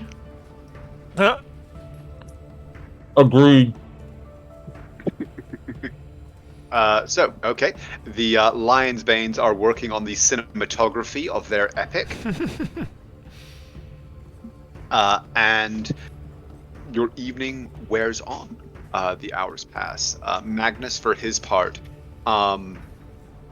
actually, seeing that the two of you engaged in this, seems very interested in your retelling of the battle of the Nexus, and asks several questions as you kind of describe it to each other, trying to kind of figure out what is artistic license versus what actually went down. Well, you see, you weren't there for 80% of it. I am well aware, hence my curiosity. I hit a rock and then I disappeared, and then when I came back, the fight was done. About the size of it, yes. From perspective, you could say I was the one who dealt the final blow. It used the souls that it had trapped to try and attack us, but we, every time we, diminished them to the point of defeating them, they turned on it. Released to be able to help us and seek their justice. Their will reasserted itself. Most interesting. And everything's truthful, just 30% bigger.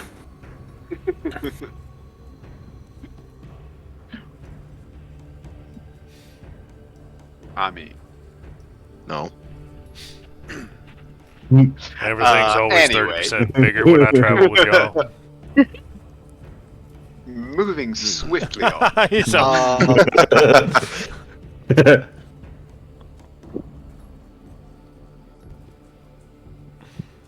He does actually engage with you, Naira, a fair amount as you kind of talk about what happened. He does engage with you with surprising competence on the arcane aspect of the ritual and its kind of structure and sort of what you discovered during your reading of the grimoire and things like that. He somewhat surprises you by showing a decent amount of education and quite a depth of understanding of the mechanisms behind some of the principles of the ritual.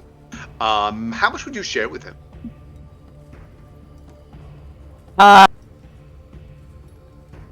I mean, I would not share about the wish if that's what you're asking. Definitely. I would share. I very much make it sound like like it was a group victory where everybody managed to weaken it to the point that I was able to take control of the arcane and disperse within Kazera in the same. I assume, I'm not being dishonest. I'm just allowing my assumptions to be presented as fact. And just assume that he has been dispersed in the same way that sort of Hendal was recovered from. Got it. Okay. Go ahead and give me a deception check with advantage.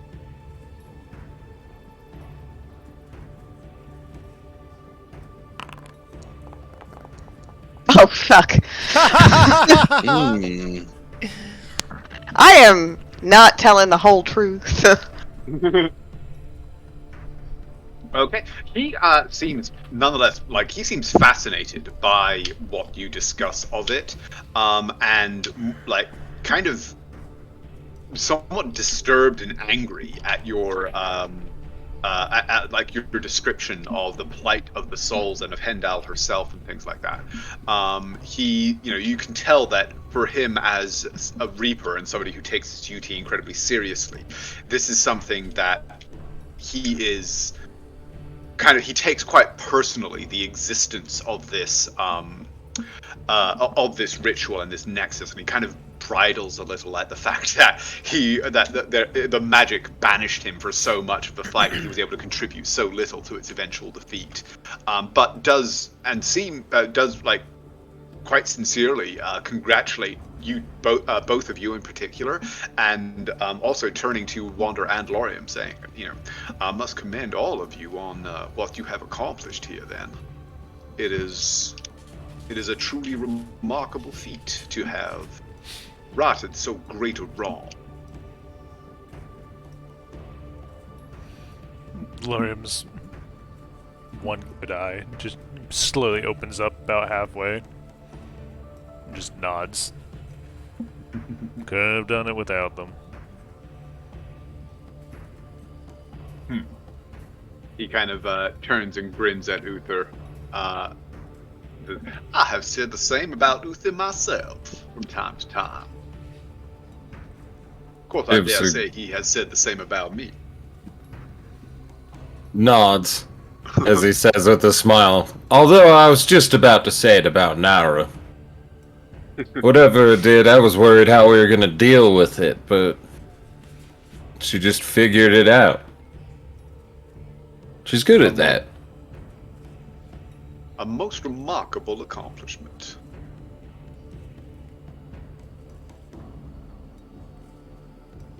It wasn't much. Honestly, I wish you could have seen Lorium. He was just running around smacking everything. That was in large effect due to Wander's magics. Very clever. Neat trick.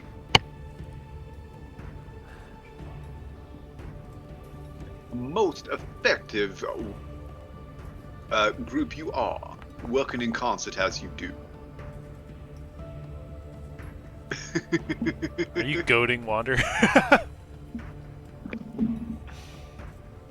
Christine is goading Tyler. Is Naira goading Wander? Naira means that sincerely. Okay. About to get smacked with a scabbard. Holy weapon is still on it, dies instantly because you crit. Forgets that she's at 3 strength, she gets pummeled into the water from a light smack. I mean, roll your attack. No! Oh wait, you would just want to see if I'd hit you. Kinda. Okay. Go ahead, cast a spell. I'm pretty sure. I would, unless I rolled my shield. Well, or do you have Blade Song up? Not Blade Song, but I do have my mage armor. What does that put you at total with shield? That puts me at 27. So you would still hit. I'm kidding. And smite.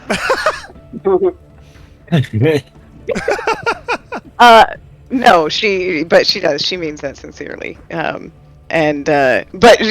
with 17,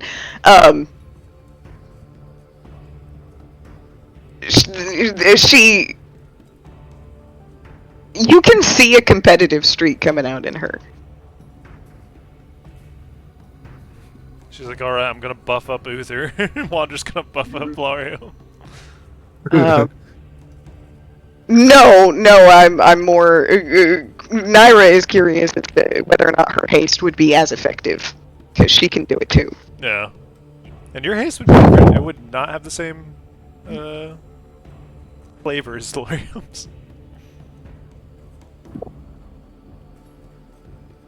So I would love to. Naira is curious about what she could do to buff you and see if she could. I will tell you this: if you end up buffing Laurium with haste, and Wander buffs Laurium with divine or holy weapon, and Laurium buffs himself with fucking what is it called? Spirit Shroud. Spirit Shroud? Yeah. I am sorry, Andrew. If that ever fucking happens, please just dispel magic me. I would not be mad. Sure. For reference, Or- that would be 4 attacks a turn, dealing 4d8, 1d6, and 1d10, plus 5. Let's see. I wonder what the average of that is going to be. So, Cole, we are 48, so close to 16. Deacon doing that. Yep. So plus 1d10, so for an average of 5 would be 23, plus 1d6 for an average of 3. Well, plus the 0.5 from them both would be 28. Plus how much? Oh, in addition to the dice? plus 6. Plus 6. Oh. So that would be average damage of 34 per hit. Hell yeah. He's gonna roll a 30 and be like, ah, damn, below average. Damn it. Can't never. Damn, really rolled shit. I still want to make you fly. Give me a couple of levels, I'll be able to do it myself. But I can do it now. Oh, true. Bumps head into ceiling. No, the reason, the mechanical reason that I would really like to be the person who hastes you is because I get advantage on concentration checks to maintain spells. Ah. It's not like my concentration where it drops 1 or 2. Unless Uther saves me with daddy spells. I'll try. You while away the evening. The Lion's Bane's engaged in producing their epic and engaging in conversation with their fellow Reaper, discussing the recent victory. Lorium resting from the exertions of the day, and Wander involved with his own thoughts. When Wander, you are the first to notice a figure flitting among the rocks.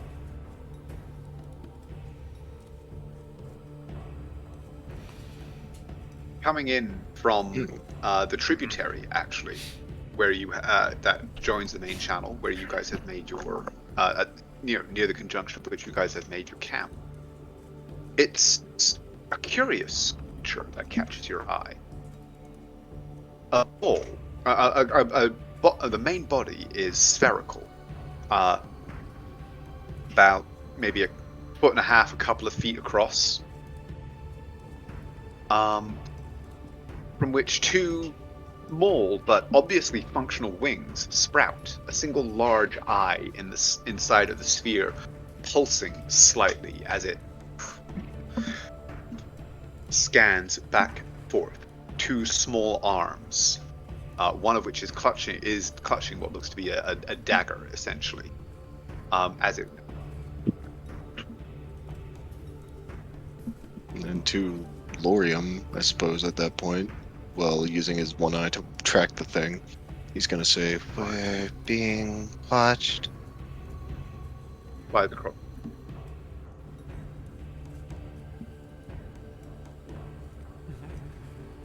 The eyes fall on you guys. 10. It doesn't actually appear to be trying to hide itself in any way. And once Wander points it out to you, you can all see this creature, as it is obviously aware of you, given that you weren't taking any pains to hide your camp, and flies.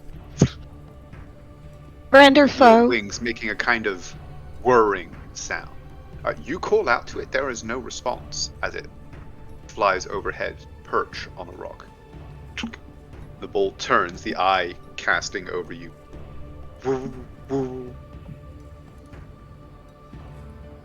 Hi. anyone who's familiar with dwarvish culture know anything about it? Anybody who is proficient can give me a Arcana check, actually. Well, I mean, what was I gonna do? Like all uncommon entities, he's just gonna flash a blue eye at it. Okay. Let me actually double check something. I meant to do. It is a fiend. No! I throw rocks at it. Oh. It cries. For it knows not why it has been assaulted. And then it flies. And then it dies. You do sense something. Like, it is kind of adjacent to, but not within the purview of what your senses are attuned to. It's kind of one of those things where it's like your senses are looking in this plane, but it exists in this one. Ah. Another So, house. like, it's clearly kind of something otherworldly about it, but not something that you can identify with your senses. Does it remind him of something like the Steel Predator? Based on what he's read. It is clearly mechanical in nature, so in that way, yes. Naira, with a 21, you don't know for, like, you're fairly certain, you're not 100%, but this matches the descriptions that you have heard of beings of Mechanus, the plane of law and order.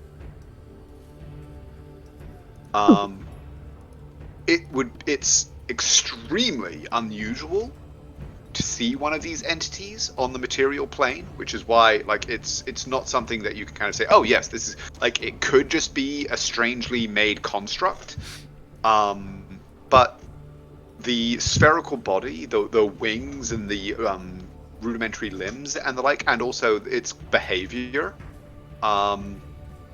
reminds you of descriptions you have heard of minions of Mechanus, which are dispatched essentially as not precisely foot soldiers, not precisely scouts, but kind of the first wave of any effort made by the denizens of Mechanus.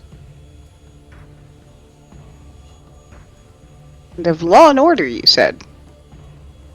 Indeed, but law and order in terms of, like, the fundamental principles of the laws of reality, not in terms of, like, you know, a code of ethics or morality or anything like that. They are more akin to natural principle. Like, by law, it's stuff like the law of gravity, and things like that, rather than any kind of mortal code of laws. Naira probably gets a little excited then, and immediately gets out her journal and quill to start doodling it.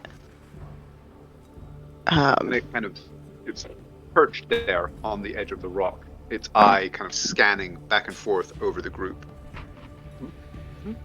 Can you communicate? The eye passes by you and focuses in on Magnus. He's kind of just sitting at his ease. None of you guys seem alarmed by this thing, so he's sort of just taking his cues from you guys, looking at it curiously. But it And Naira will say out loud what she believes it to be. Okay. Uther, have you ever come across anything like this? Not that I exactly remember. Uh, That's a curious thing. you can go ahead and give me a history check for Uther. Maybe I have. Oh. Let me check my journal. Actually, well, I mean, if you wish to, after this, you can roll another check, having checked your journal. But with a 21, you don't recall these specific denizens, but you do recall that, given Carvalin and Kellamvor's role in the progression of what is kind of considered to be the natural order, the journey of, you know, life to death and the transportation of souls from the material plane to their final destinations, typically minions of Mechanus would be considered, if not allies, then certainly, like, enemy of my enemy is my friend kind of relationship with the denizens of Carvalin. Then- It would. Yeah. Sorry. Here, kind of remembering it, he would pass that on through the headpiece and just go, turn towards it, as though it wasn't a strange, single-eyed flying creature, and just go, no, we're allies of a type. It's good to see you again. Communicado, perhaps? As he'll gesture towards it, and then go and touch his temple. As he'll try and message it. You basically repeat that. There is no response to your voice. You repeat that with your message, and the response that you get back is the sound of clockwork and whirring gears. Its eye has focused in on Magnus now. I can comprehend languages. The wings spring to life, and it, like flits forward and is now hovering in front of Magnus, who kind of stands up a little bit. Like, you sure this thing is a friend of ours? That's a weird bug. Just pinging in an odd That way. it is. I would put it in the probably setting right now, even if it's acting a little bit strange. Best to let him get the first poke. I don't think it's anything too nasty. Like I focused said. in. Think it's a friend, is all. Okay. Is Lorium getting any sort of weird feeling from his sword And that he's still meditating on? no. Okay. No, like, you don't get any sense of, like, that there is an impending intent of violence, although, like, you do, with the vibe from the sword and your familiarity with it, you do kind of get the feeling that Magnus is not taking kindly to its examination of him. This feeling redoubles when its eye veers away from him, focuses in on his coin purse. He kind of shifts a little bit as he sees it focus in. And it swings around and reaches for his coin purse. At which point Magnus goes, "Get away!" Smacks it. Magnus.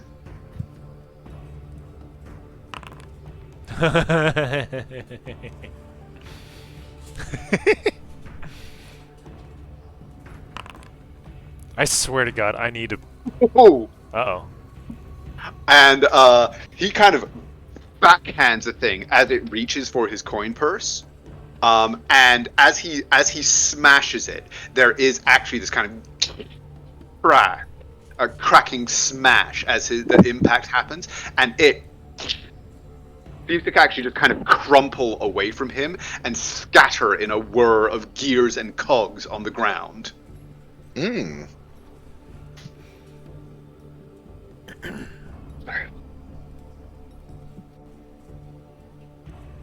Who was a creature of law, it should know the law against interfering with the Reaper. Well, I'm just looking What the hell between. what in the hells was that thing?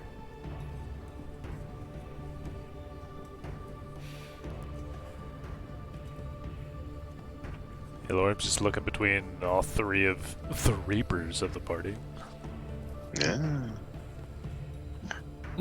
Mecha denizen, but now I'm just more confused. Naira, you would know that their nature, the nature of Mechanicum, or Mechanus as a plane, and the nature of its denizens, there is a very strict hierarchy of the natives of that plane, and the simplest of them, or the weakest of them, are the simplest of them, to the point where they are essentially, they're not even like sentient in any way that most people on the prime material would understand it. They are literally mechanisms that serve a function in reality. It passes butter, Magnus.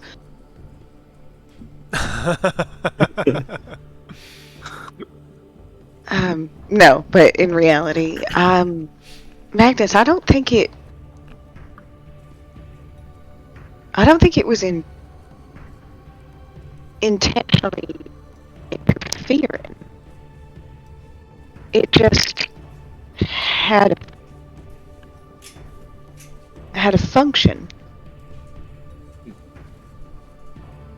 What function could it possibly have that would involve our coins? Our bounties. They are a matter for the court. I have to DM you a question. Okay.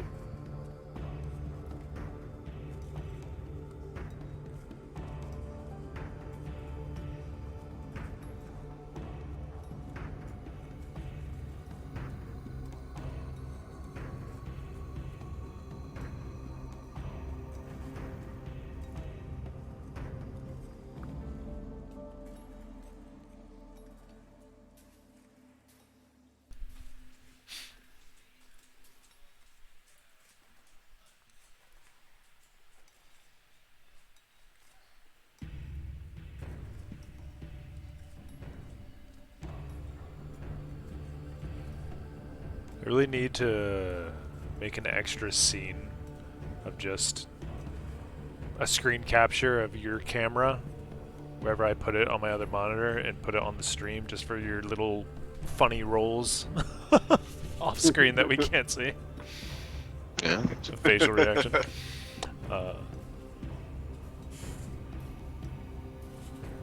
Lorian would just say to Magnus and Uther, "That thing flew right by you two," point at Uther and Naira. "It went for your bag." Any Did reason? indeed. And now we cannot investigate.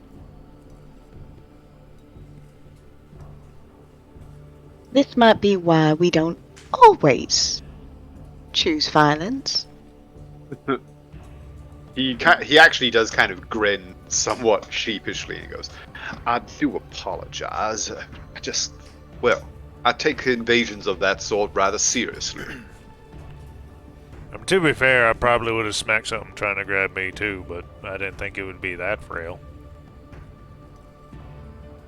It certainly did not seem to put up, well, for a being that seemed mostly, and he picks up like a cog, and as you are watching, actually, like, many of the pieces that have scattered are kind of fading and disappearing as though the creature is fading away from this reality. He sort of picks up a cog and it starts to sort of like fade in his hand. He tosses it into the air. I would have expected a creature that appeared to be made of metal to be somewhat more robust. What concerns me is that if it serves a purpose and it failed, what else will come to fulfill that purpose? Well, whatever it comes after it, if anything does, perhaps it will feel more like communicating with us than this one evidently did. Or did not, I suppose I should say.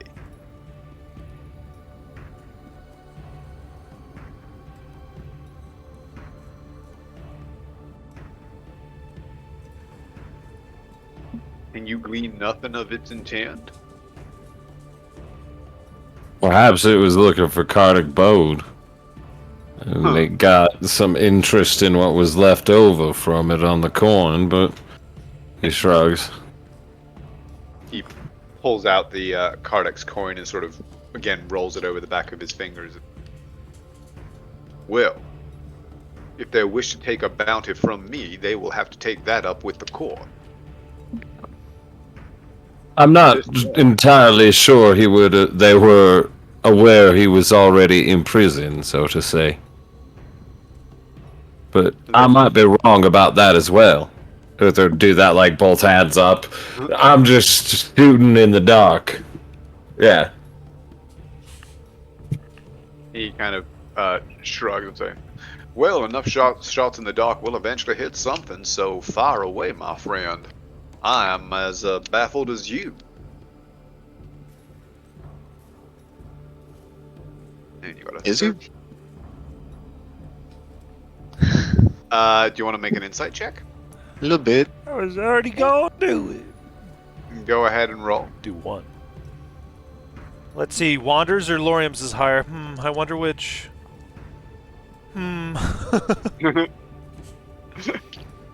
Oh, you rolled higher, so. I did roll a decent for Lorium.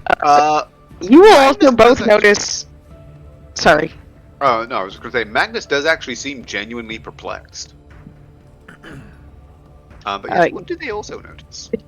At least I don't know if I don't know if Magnus has rolled anything. But you do notice Naira. Naira would not be great at playing poker. She likely has some suspicions, but she is not sharing them.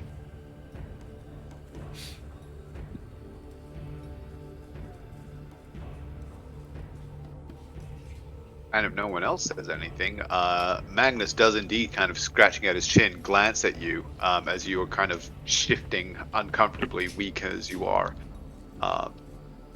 Says, "Surely you have some suspicion you could share?"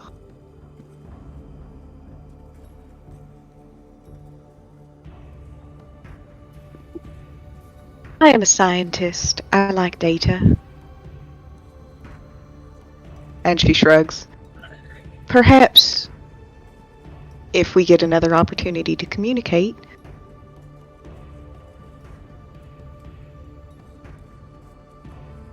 we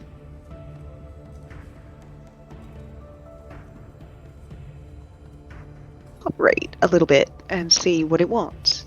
I'm not suggesting it gets what it wants, but I would like to see. He kind of gives you a level look and then shrugs. "Well, far from be it from me to interfere with your scientific method, my lady. Once you have enough data, as you call it, that you feel confident in sharing your conclusion, your audience awaits."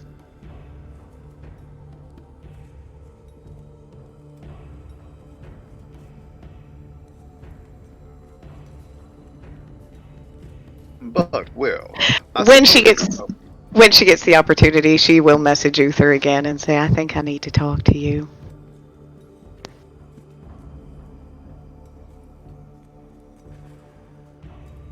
Just go whenever you want.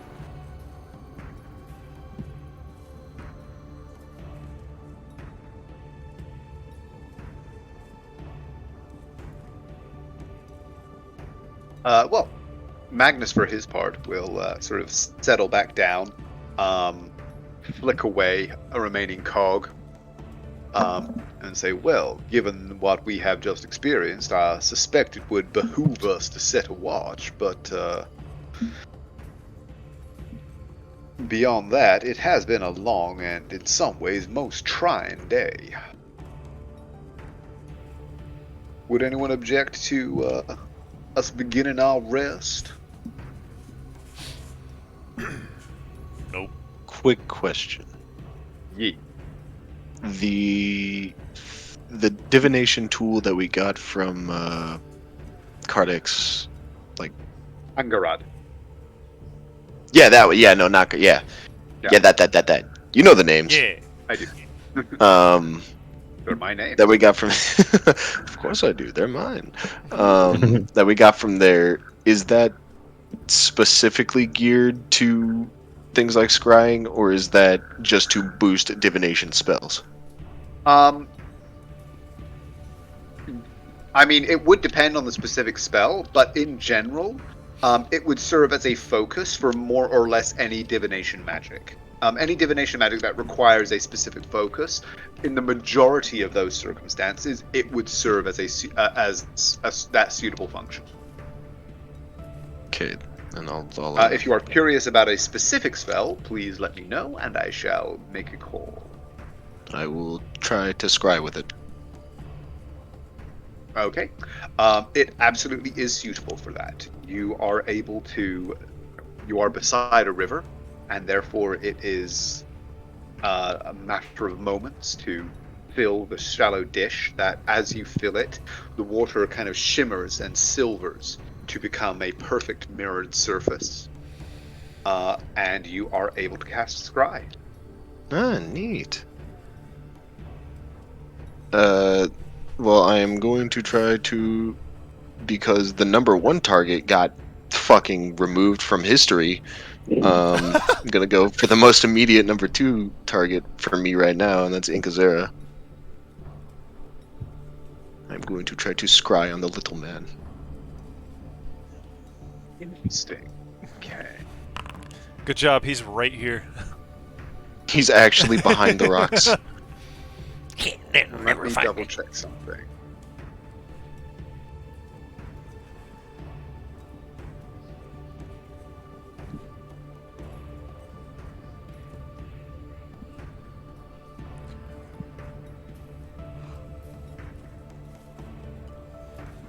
I feel like this is just a flex. Like, how many spells did Wander have after that fight? Just all of it. Well, this is a like I don't need to, I've been holding them until a long rest, and I'll be damned if I take a rest with my max level spell slot in hand. You reach out. You kind of picture Inkazera in your mind. All that you know of him, his name, his appearance, what you know of his personhood and his personality. And you cast out with your magic for this being. And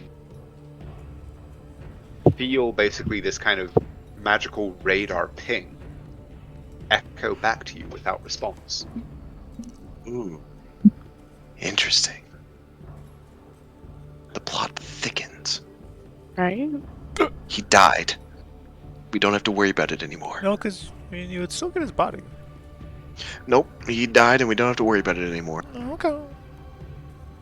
Wander tells Lorium that, yep, Darrow's dead. No more ops on this side of the river. Lorium is oddly saddened. Interesting. But what do you actually share, if anything, of the results of your scry?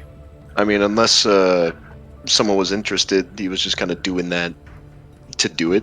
So, yeah, unless someone asks, just the spell fizzles and he sits down.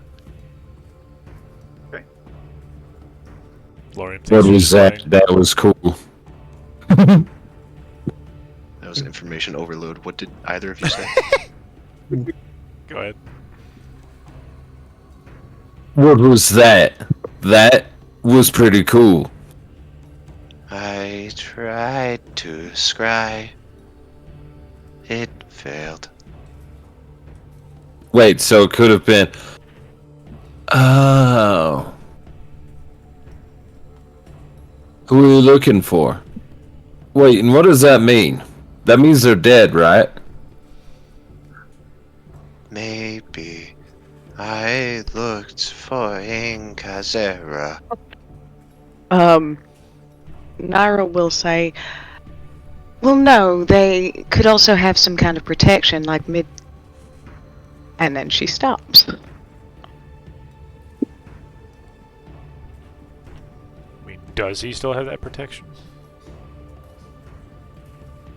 As far as I know, the one that I'm thinking of, he wouldn't have anymore because he wouldn't have needed it. He got it from, Hush.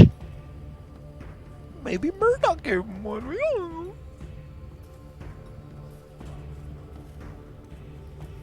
Right, Ro. And then she, Naira, roll me an Arcana check. And Wander, you may also roll me a religion using your wisdom. Yay! That was for me. You would both be aware. That was for my own roll. That was a different thing. Oh, okay. So basically just a wisdom check, eh? Yeah. Oh, yeah, yeah. But cha. Good job. Pretty much the same. Yeah. And scrying is what level? 5th. Okay. Yeah. So yeah, you would think that that's some kind of protection or something like that would be a reasonable conclusion. Naira, with your 26, you would be aware of an additional possibility, which is that he is no longer on this plane of existence. And go straight into that to deflect from what she just said.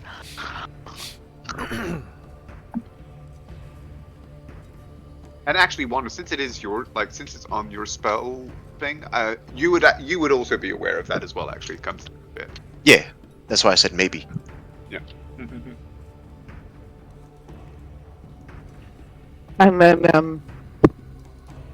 So I wonder, sometimes it helps if you can to try and scry upon an object that they're holding rather than them themselves.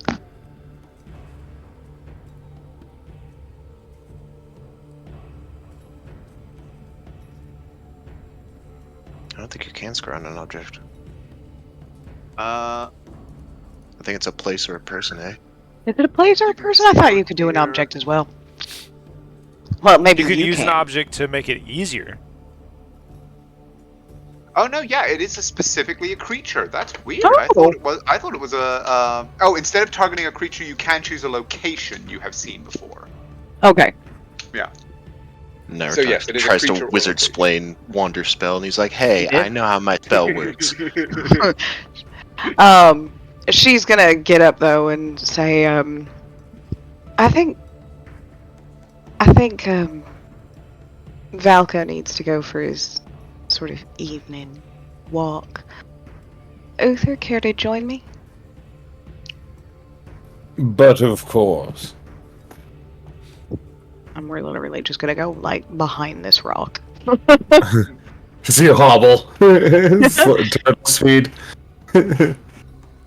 Valko, wait for me. You're supposed to be my wheelchair. You're my walking aid dog. Come on now. Right? Every time you get close, he gets like another couple feet away, and he's like, "Crawl." Crawl to me. We find out that Valko has an evil streak. He's a vicious killing machine. Wait, where did I leave Sunshine?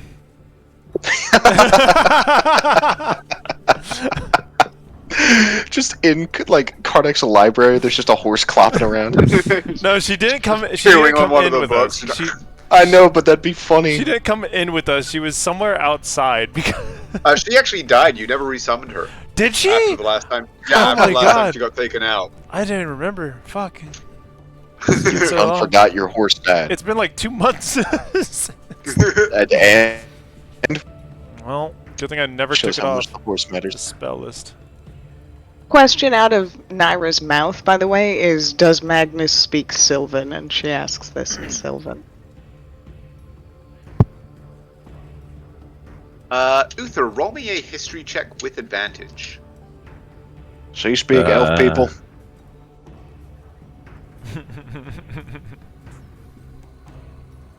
We're outside. I can summon my horse again. Fuck you. That is.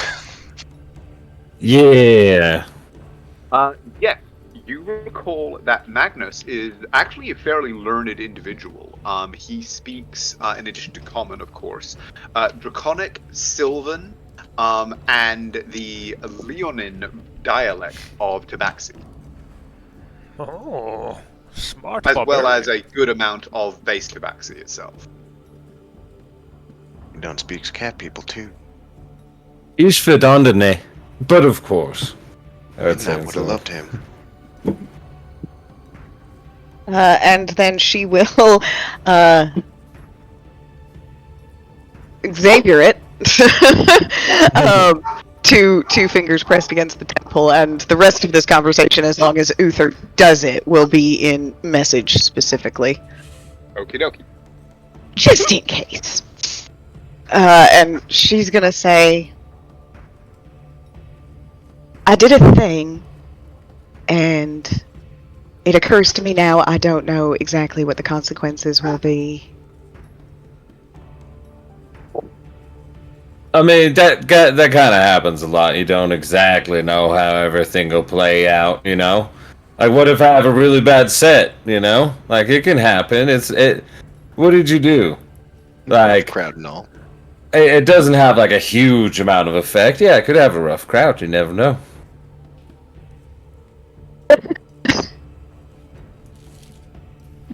So, the magic of that nexus,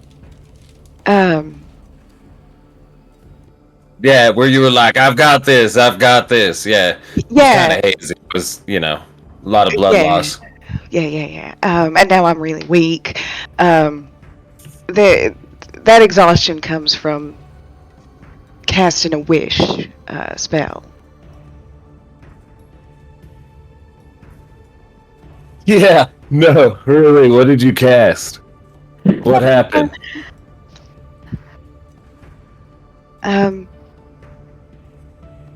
Well, the way this wish works is, or worked, was that I could change the fate of one person.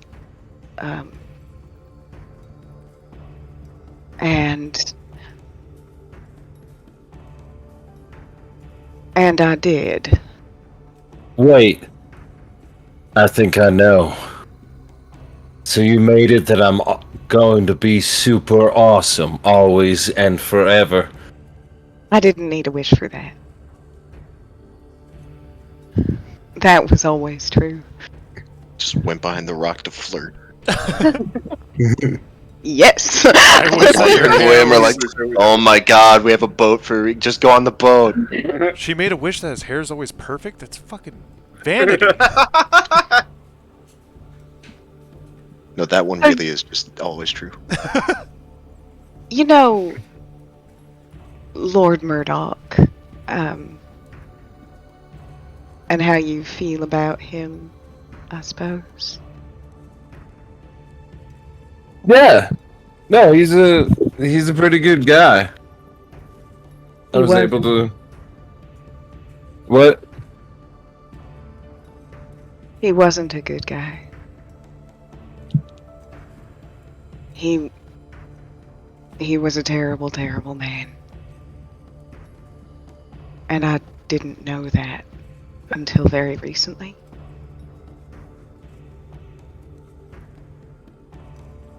I feel like I would have seen that. I'm really good at like seeing that. You're not the best at it, but it took me a minute to win him over. But I feel like I would have called it. You did. If it was,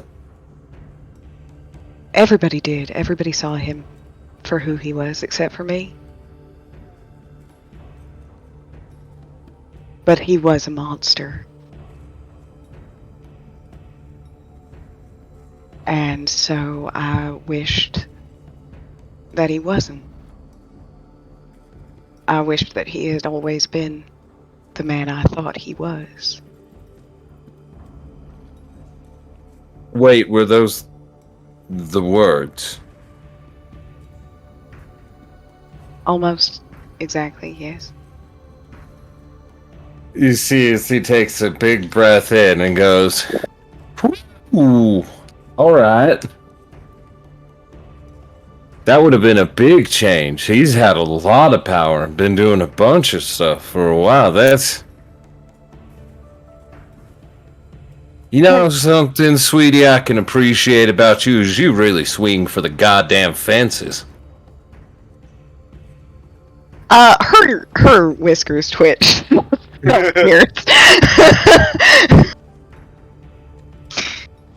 Yes, well, I didn't have much time to think about it, and it seemed like a good idea at the time.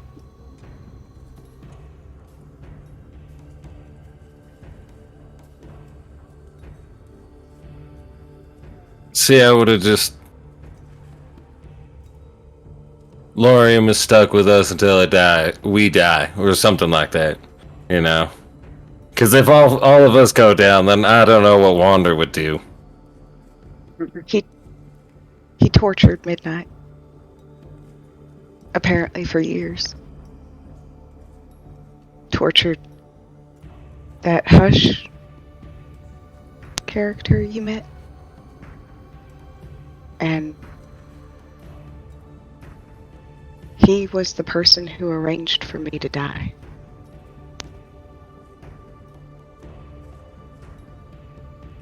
But Wait, from he's working with Bartrand, that Yeah. bastard. Yep. Bartrand was his right-hand man. Bartrand is the person who actually tortured Midnight. I suppose. Takes a big breath in again as he then rubs his head. I had the opportunity to make it better. It seemed wrong not to take advantage of it. Well, enjoy that birthday cake layer of memories you're gonna have to try and deal with.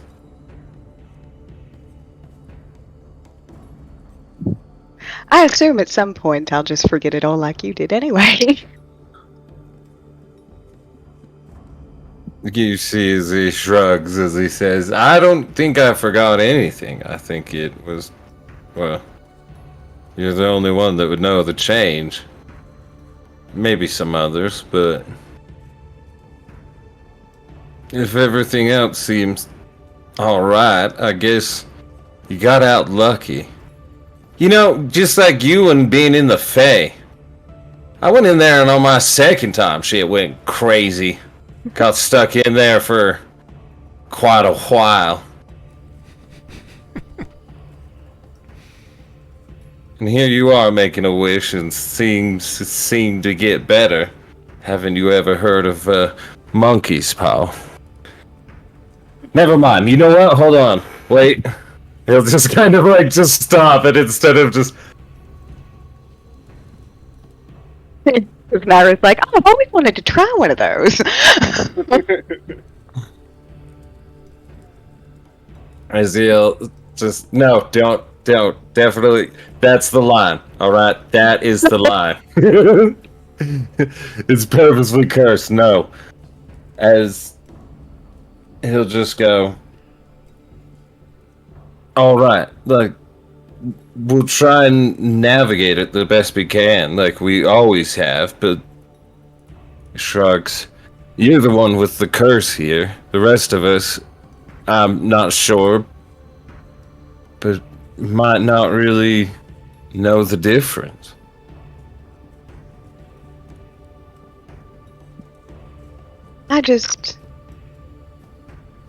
Well, it was important that I told you the truth. Oh yeah, totally. As he gives you like the hang loose hand wave. It's not a big. I trusted you, and you seem to have pulled it off. And I don't know what I would have done. Maybe gone something smaller or easier or something. But if that's what your heart told you, I really can't. As he furrows his brows. Look, I think it seems to be good. I like Murdoch. I'm glad I'm not on a murderous rampage to psychotically hunt him down and kill torture him. That would be a very different arc we'd be going through. But I like this one where we're friends. Is that just smile? Me too, honestly. This is much better. The only lingering concern I have is that maybe that thing that just showed up because I might have broke something. But we'll find out. Anyway. At that, pauses. Oh. Yeah, okay, yeah, the ripples. Right, the ripples. I'm the one with ridiculous luck. Alright, come on. And then, you make your way back. Both of you take inspiration for some excellent, excellent roleplay there. The positive himbo energy vibing. Hardcore vibe check. Meanwhile, you did everything right. Everyone It was needs an amazing. Uther in their life so bad. Everyone would be successful with an Uther in their life. They're just like, Yeah. well, I may have broken reality, Yeah, but you did it super well. Look, And we're all the still character alive. did it for- good. You did it to get rid of a bad guy, so like it's pretty much brushed under the rug. I'm not Meanwhile, judging you for it. Valko gets Mabari dominance over here after peeing on a rock. Falco is actually now a giant space hamster.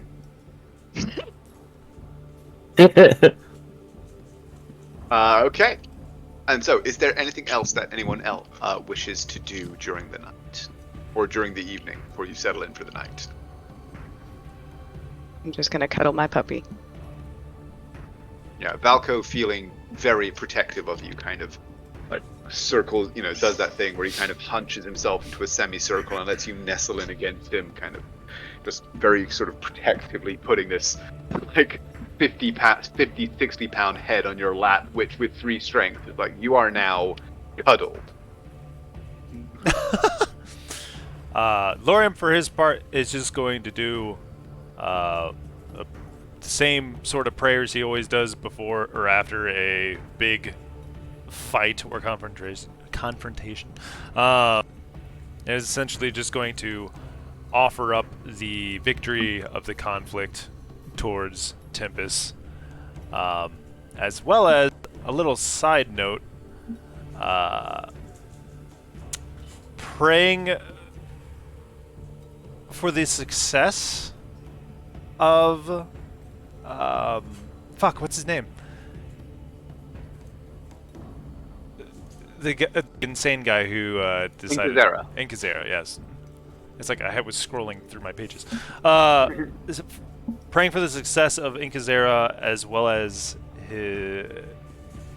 whether or not he has any sort of vengeance in play for Lorium and his party.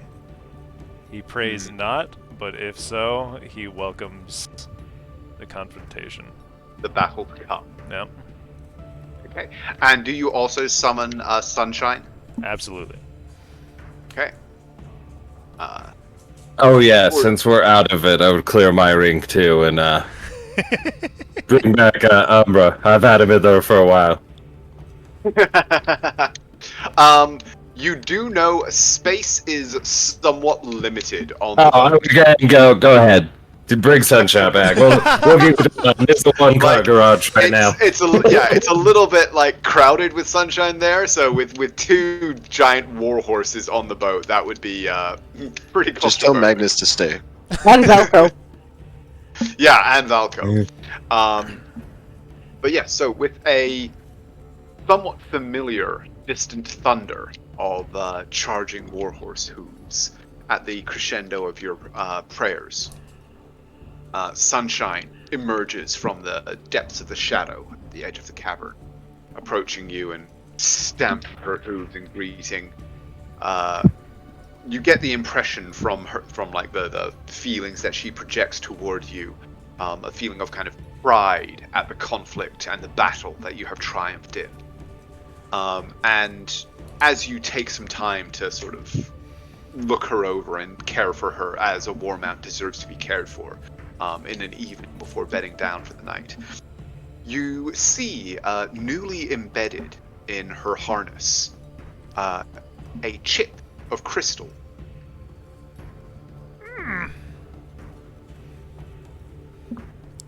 Does he recognize its semblance?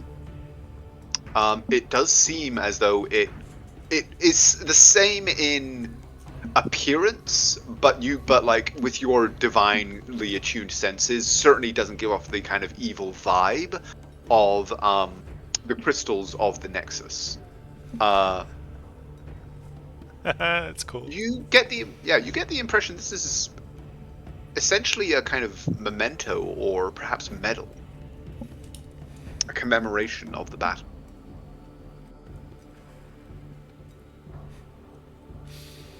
Given the subject of your prayers as you were bringing her back to this plane. But with that, Magnus does volunteer. He seems kind of puzzled, as though he's got something on his mind as he kind of considers all of the events of the day, and volunteers for first watch. recommending once more that, given the appearance of the monodrone,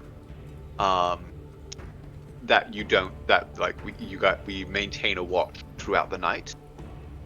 Are you guys going to keep a watch, or arrange that? Besides I me. would just get everyone close and then go, all right, oh, wrong click. Not that one. Utheros! The betrayal. That's Just why kidding. they're- Everyone watch TV. You deserve some Uther Ross. This is a paint along. Fell for your own enjoyment. You're like, gosh, those are some great looking mountains. No. Happy little I tree. meant to do, yes. I meant to do that one. And I would just get everybody over around and start playing the resting and drop the Leoman's Tiny Hunt I for us.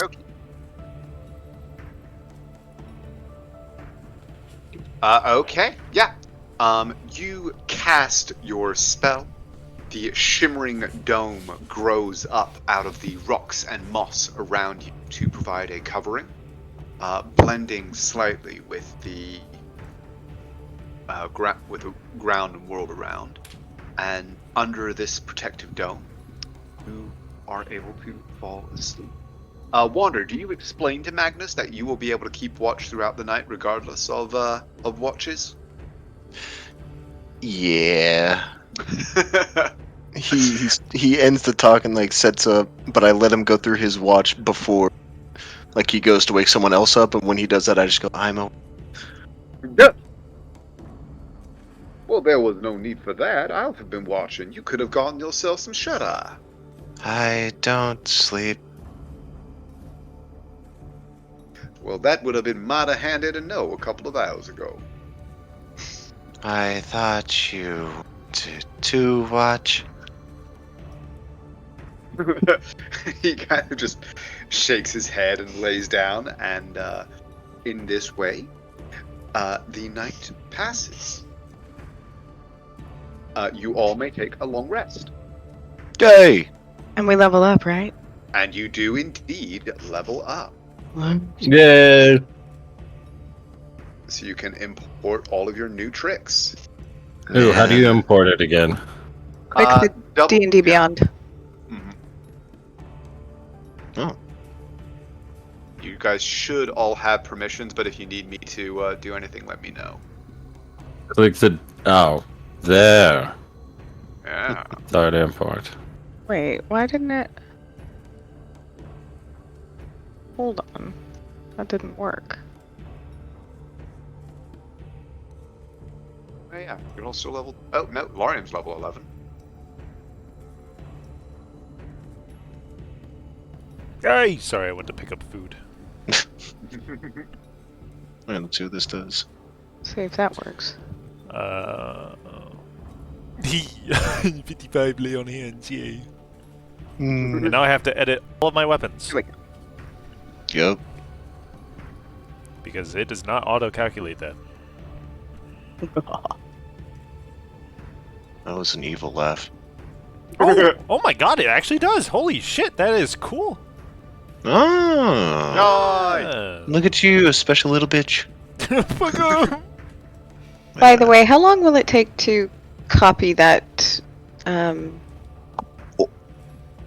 first spell? With the spells? Okay, hang on. Spell. Okay.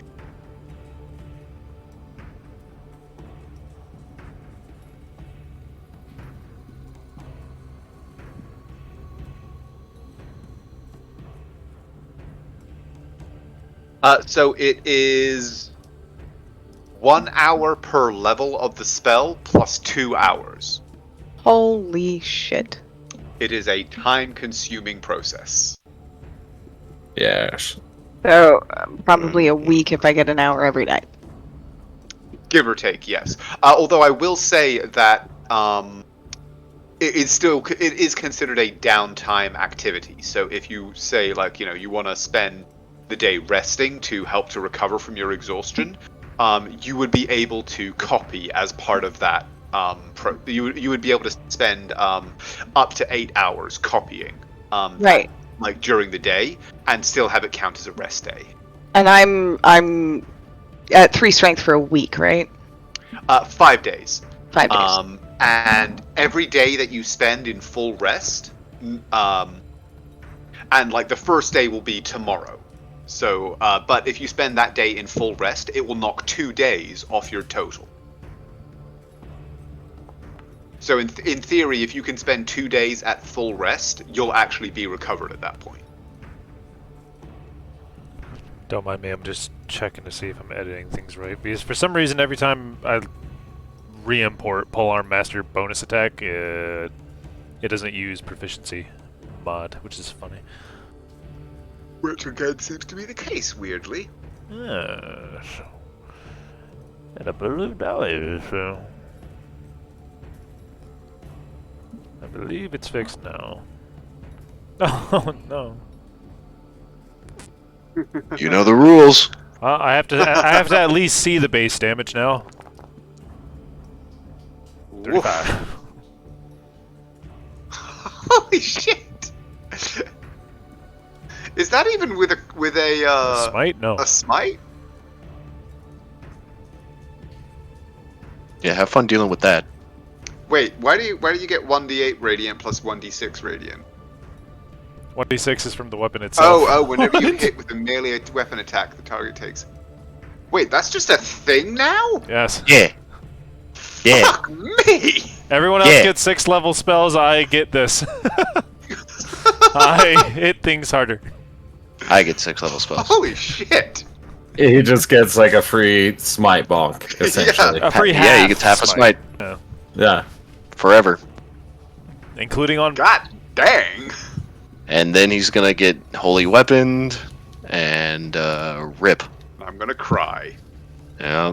Well, my calculation earlier involved Holy Weapon and this being in play, so. When I told you about that, Gonna be neat. Yeah. Loriam's like, I feel like I can take on a dragon. Solo! Yeah, well, but- with Wander's buff.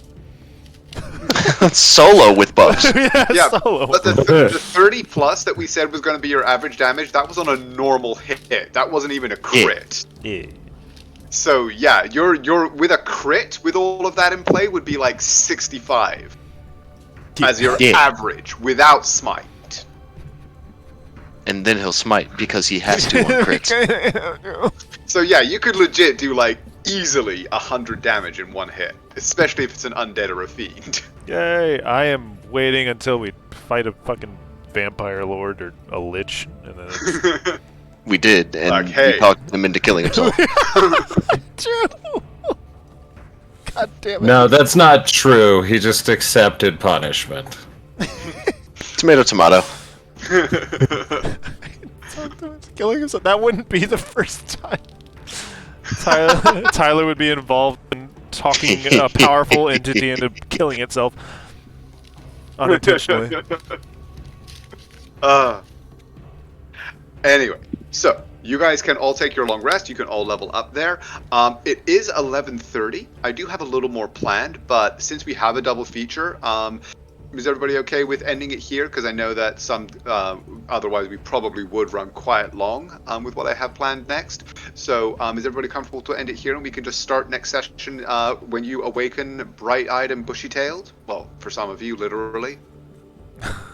I mean, yeah. Yeah? If you like. Yeah. Okay, cool. We will wrap it up here for the night then. Glad that we could have the kind of denouement after the major battle at the Nexus and everything there, and we shall see what you are able to discover about the motives of the Modron and any other potential consequences that may await you in the future. Yay! Consequences? I don't suffer consequences. We have experienced the Fae how many times? Oh, that was very cocky thing to say.